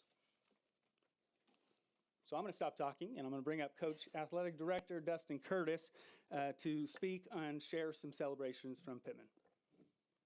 All right. I want to start by thanking Mr. Aka for setting this up. Also, happy birthday to Mr. Aka. If you guys didn't know that, it's his birthday today. Yeah. He told me 31, but I don't believe him. I don't know. So first thing I'm going to talk about real quick is just our wrestling program. Our wrestling program has had a huge amount of success the last 5 or 6 years. This year was truly remarkable. Wrestling's a little bit different sport. The way it works is they have 2 blue banners that they give out one week, and then if you advance and you have enough players, you move on to the next round, and they give out 2 more, a boys and a girls, and then if you advance, it gets a little bit tougher as you go, and then they get 2 more. So out of the possible 6, we won 5. It was really impressive. And the only one we lost was the last one for the girls, and they finished 3rd. So they had a really good run. And obviously this is the 3rd year in a row that our boys have won a section title. So a lot of section championships there with our wrestling program. Included in that is this individual here, Junior Bea Austin. She repeated as a state champ. It's not easy to be a state champion. It's very, very difficult to be a state champion, and she's done it 2 years in a row now. And she's only a junior. So next year, her senior year, she will have a chance to become the first 3-time state champ at Pittman High School in wrestling. We have a couple that have won 2, but she has a chance to be the first one. This year, even though she was the defending champ, they seeded her as a 3 seed, which she kind of laughed at. And then she just beat everybody, including in the championship. She won by 6 points, so it wasn't even that close. She is a very impressive athlete, and we're lucky to have her. And then the last thing I want to talk about is our boys soccer team. They finished 3rd in league, which is interesting for the run that they went on after that. They finished 3rd in league behind Turlock and I think Grigori. So they were given the 6th seed in the playoffs, which isn't a great seed. We thought we had a really good season, so we thought we might get something higher. But the 6 is what we got. So we won our first round game at home against Merced, and then they went on the road 3 games in a row and beat the number 3 seed, Grant, the number 2 seed, Whitney, and the number 1 seed, Wood Creek, in consecutive days, or day off and then a game, day off and then a game, to win their first ever section title in boys soccer for our school. So it was a very impressive run. And then after that, they actually qualified for the state tournament. They won their first round state game here at Joe Debley in an amazing game. They scored late to tie it, and then they scored again to win it with a golden goal. It was really, really amazing. And then they unfortunately lost in the second round to Cardinal Newman in another exciting game.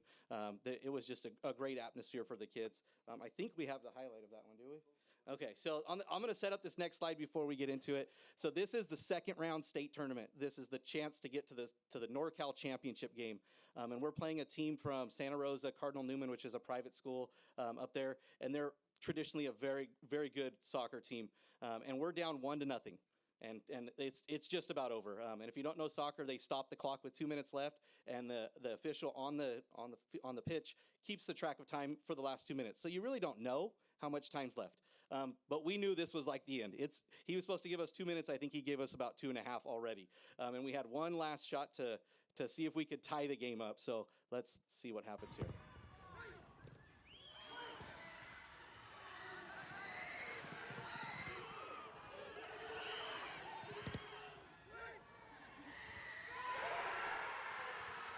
And the thing that I love best about this, obviously, is our senior Davian. He's one of our captains. His emotion is just crazy. And You can just see I mean, this was literally the last chance we had. The other thing that I really love about this is our counselor is right there on the field celebrating, and in the top right corner, you can barely see him at the end. He's got jeans on there, and then that's one of our principal or one of our Spanish teachers going like this with her arms, and then our other Spanish teacher is right next to him, and they're just going crazy. So I pointed that out to him. I sent it to him the last day of school, and I said, hey, check out, make sure you guys look in the top right corner. It was just a great environment. Unfortunately, they lost that game in the it went into overtime, and then after that they lost in PKs, but it was just an amazing year for them, and just the emotion and the energy and all that stuff was just something that I don't know if we'll ever see that again in any of our sports, because it was just a magical once-in-a-lifetime run. So thank you for letting me share about Pittman Athletics, and now I'm going to give Mike Brown the chance to share about Turlock Athletics.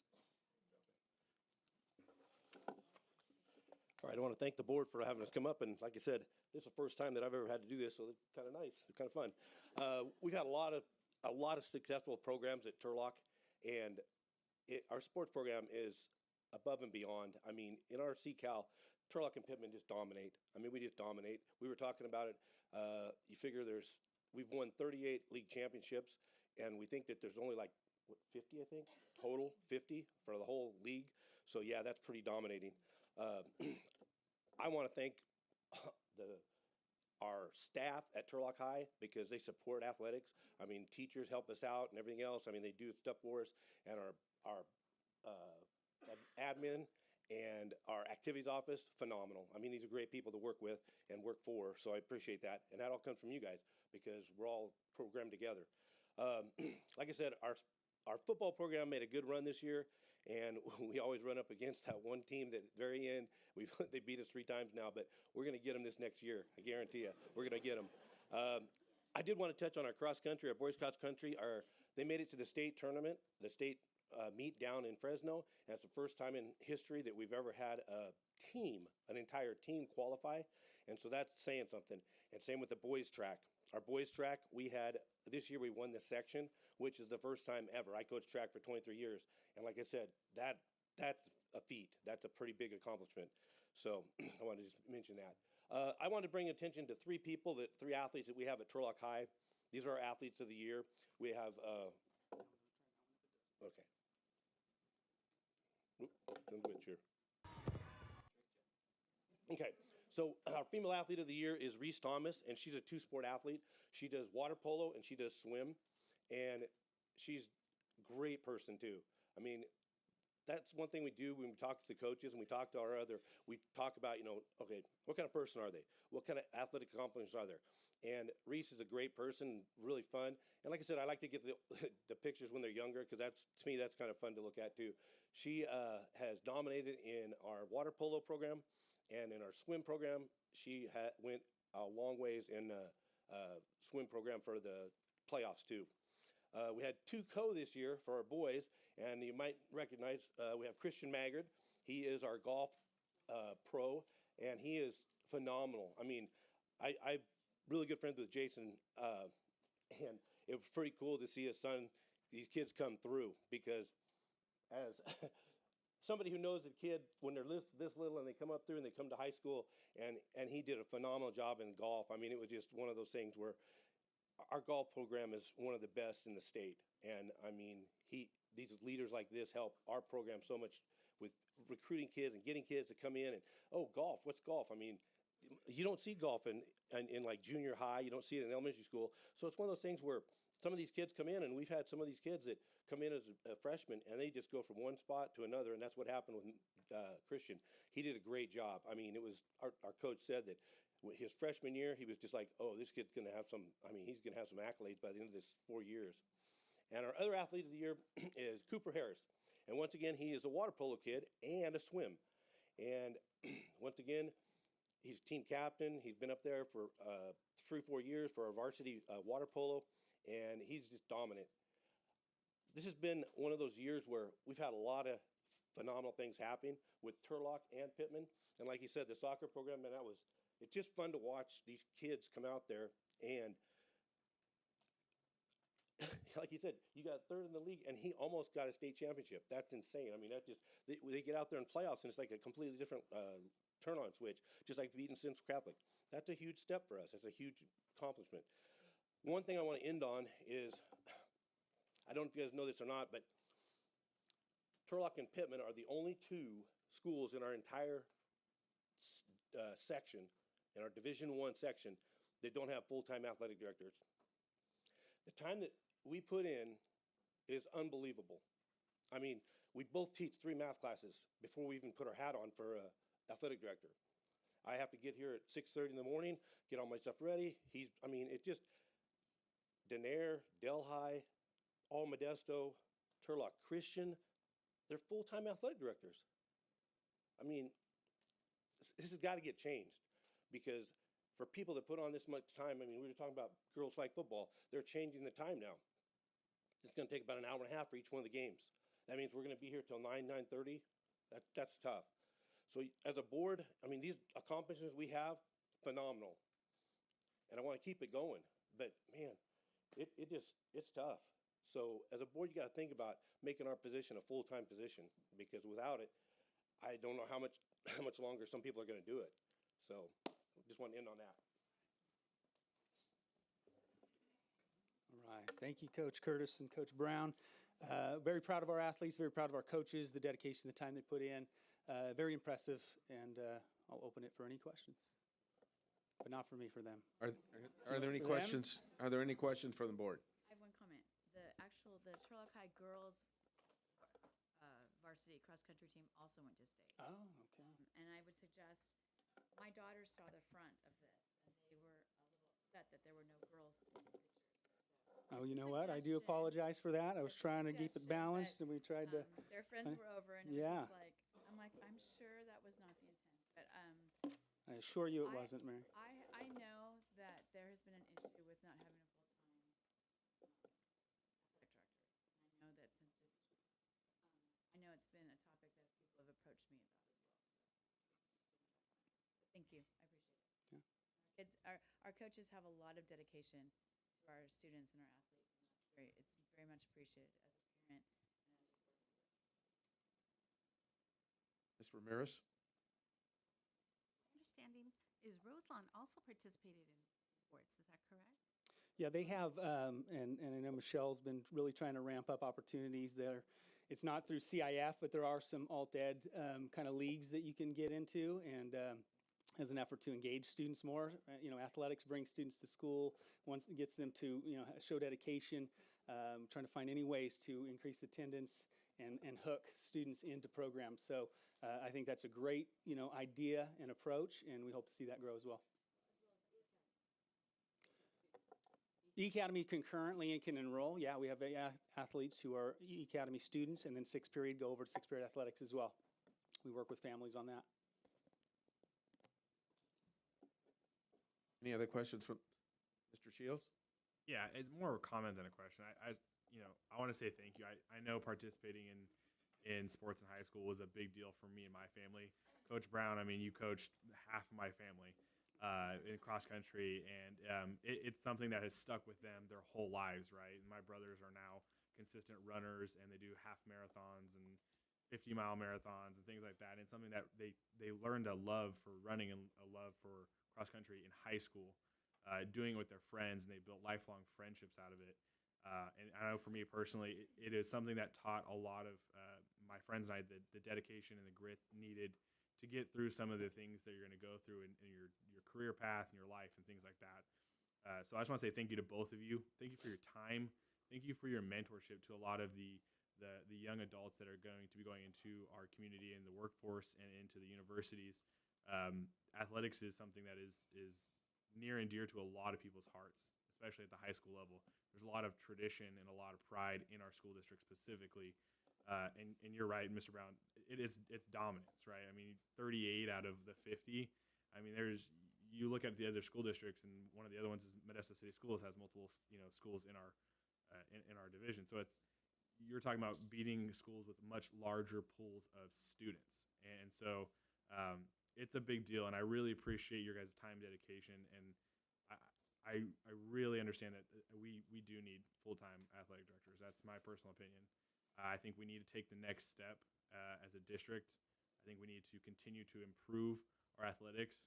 We're in a day and age now where opportunities for students is a lot different than it was either 5 or 6 years ago, right? You've got federal legislation that's going forward about name, image, and likeness and things like that. And these students have real opportunities to excel in a career path beyond just the field, right? So I 100% understand where you're coming from. And again, thank you so much. Thank you to all the coaches, all the parents, all the administrators, and the bus drivers, and everybody who does all the work to get everybody there, because it takes all of our district to support these students. And again, I think it says a lot that the consistent high GPAs that these students are achieving, and the emphasis when I was in school, and I see it today, that you're a student first and the athlete comes behind that. If you're not a good student, you can't continue to be an athlete.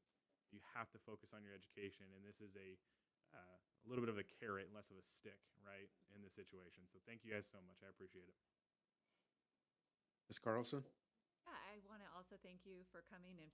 I've never heard a presentation about, athletics, and so, I think I want to say I appreciate the commitment of the coaches at the high schools, but also just the opportunity to celebrate the success of students. And so, thanks for bringing that and highlighting the success of the students in both of your programs. Are there any other comments at this time? Yes.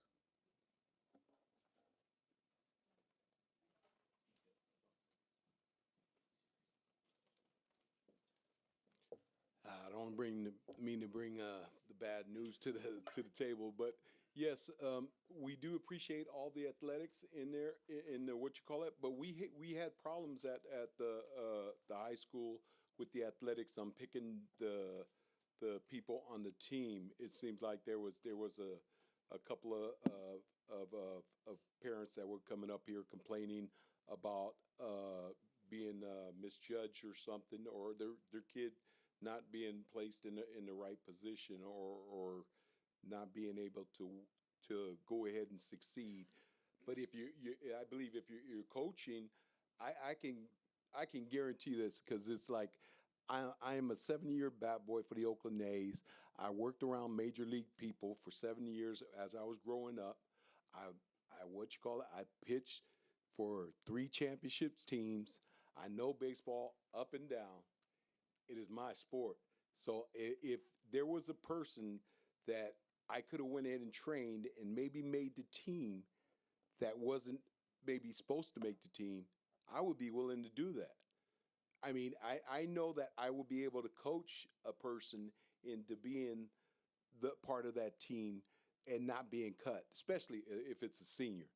If it's a senior, automatically they should be on the team, because it's like, hey, this is their last year. It's their last time to make it. So I'm just bringing up that as a case in point, because it has been brought up to you guys in previous meetings for the sports. So thank you. Here's your chance to get some help. Any other comments? I'd like to have the people at the back, if you want to have a seat, there's plenty of chairs. And before you run off, I want to thank you. And then we're going to start a new tradition. Your birthday song. This is your birthday song. It isn't very long. Happy birthday, John. Thank you, President Silva.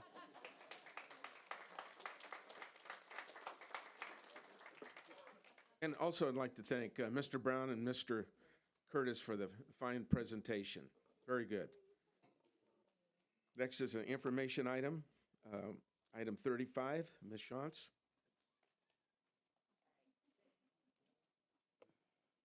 Good evening, everyone. I'm Erica Shantz, the Director of Special Education.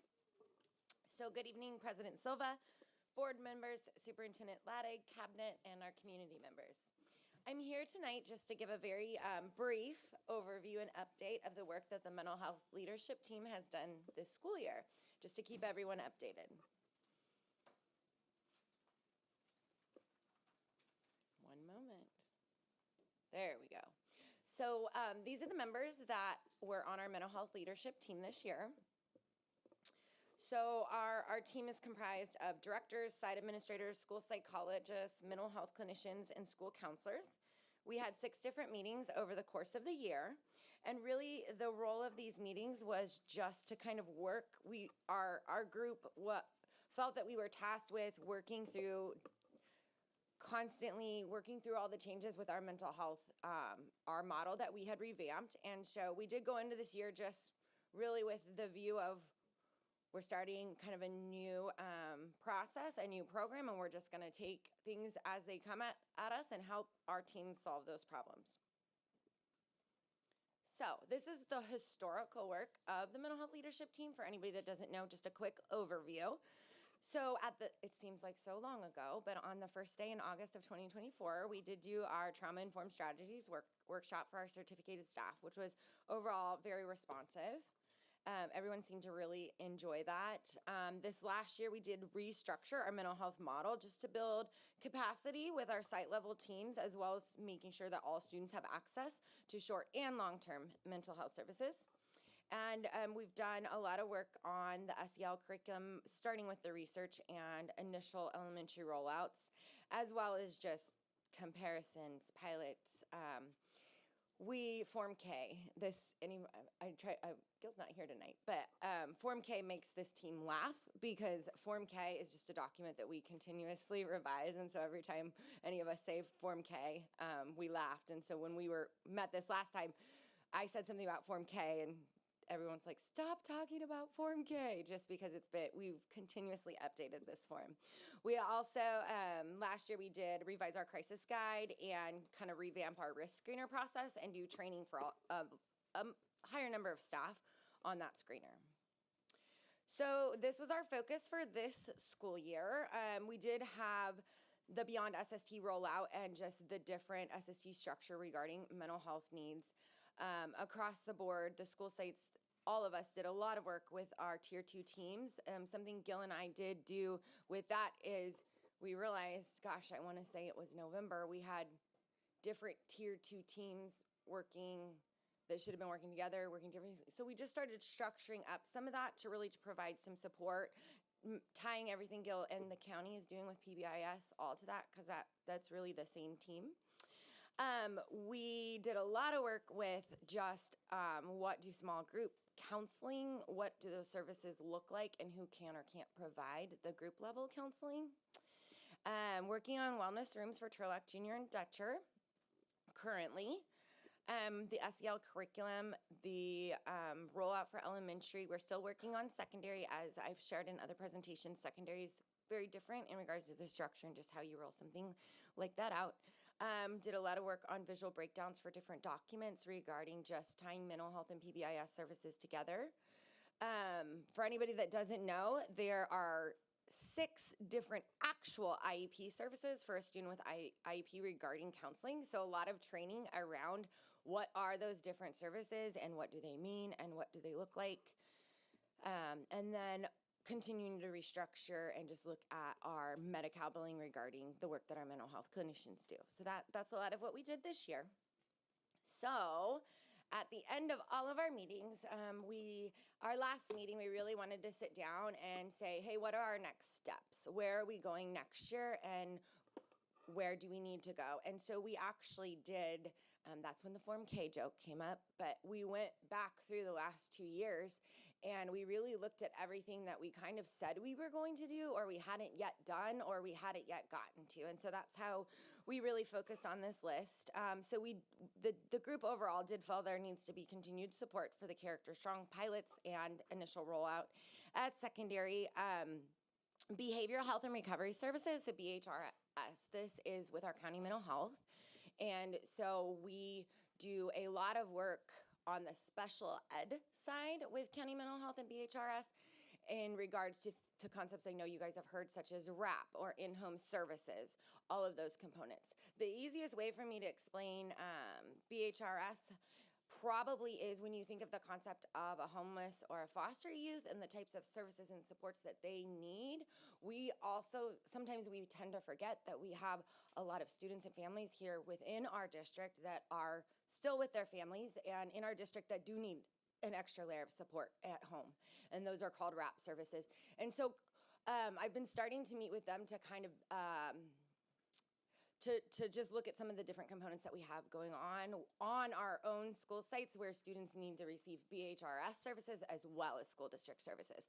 So starting to work through that process with them and align it so that it's manageable for the school sites that have additional mental health providers that need to be on their school sites in regards to spacing and all of that.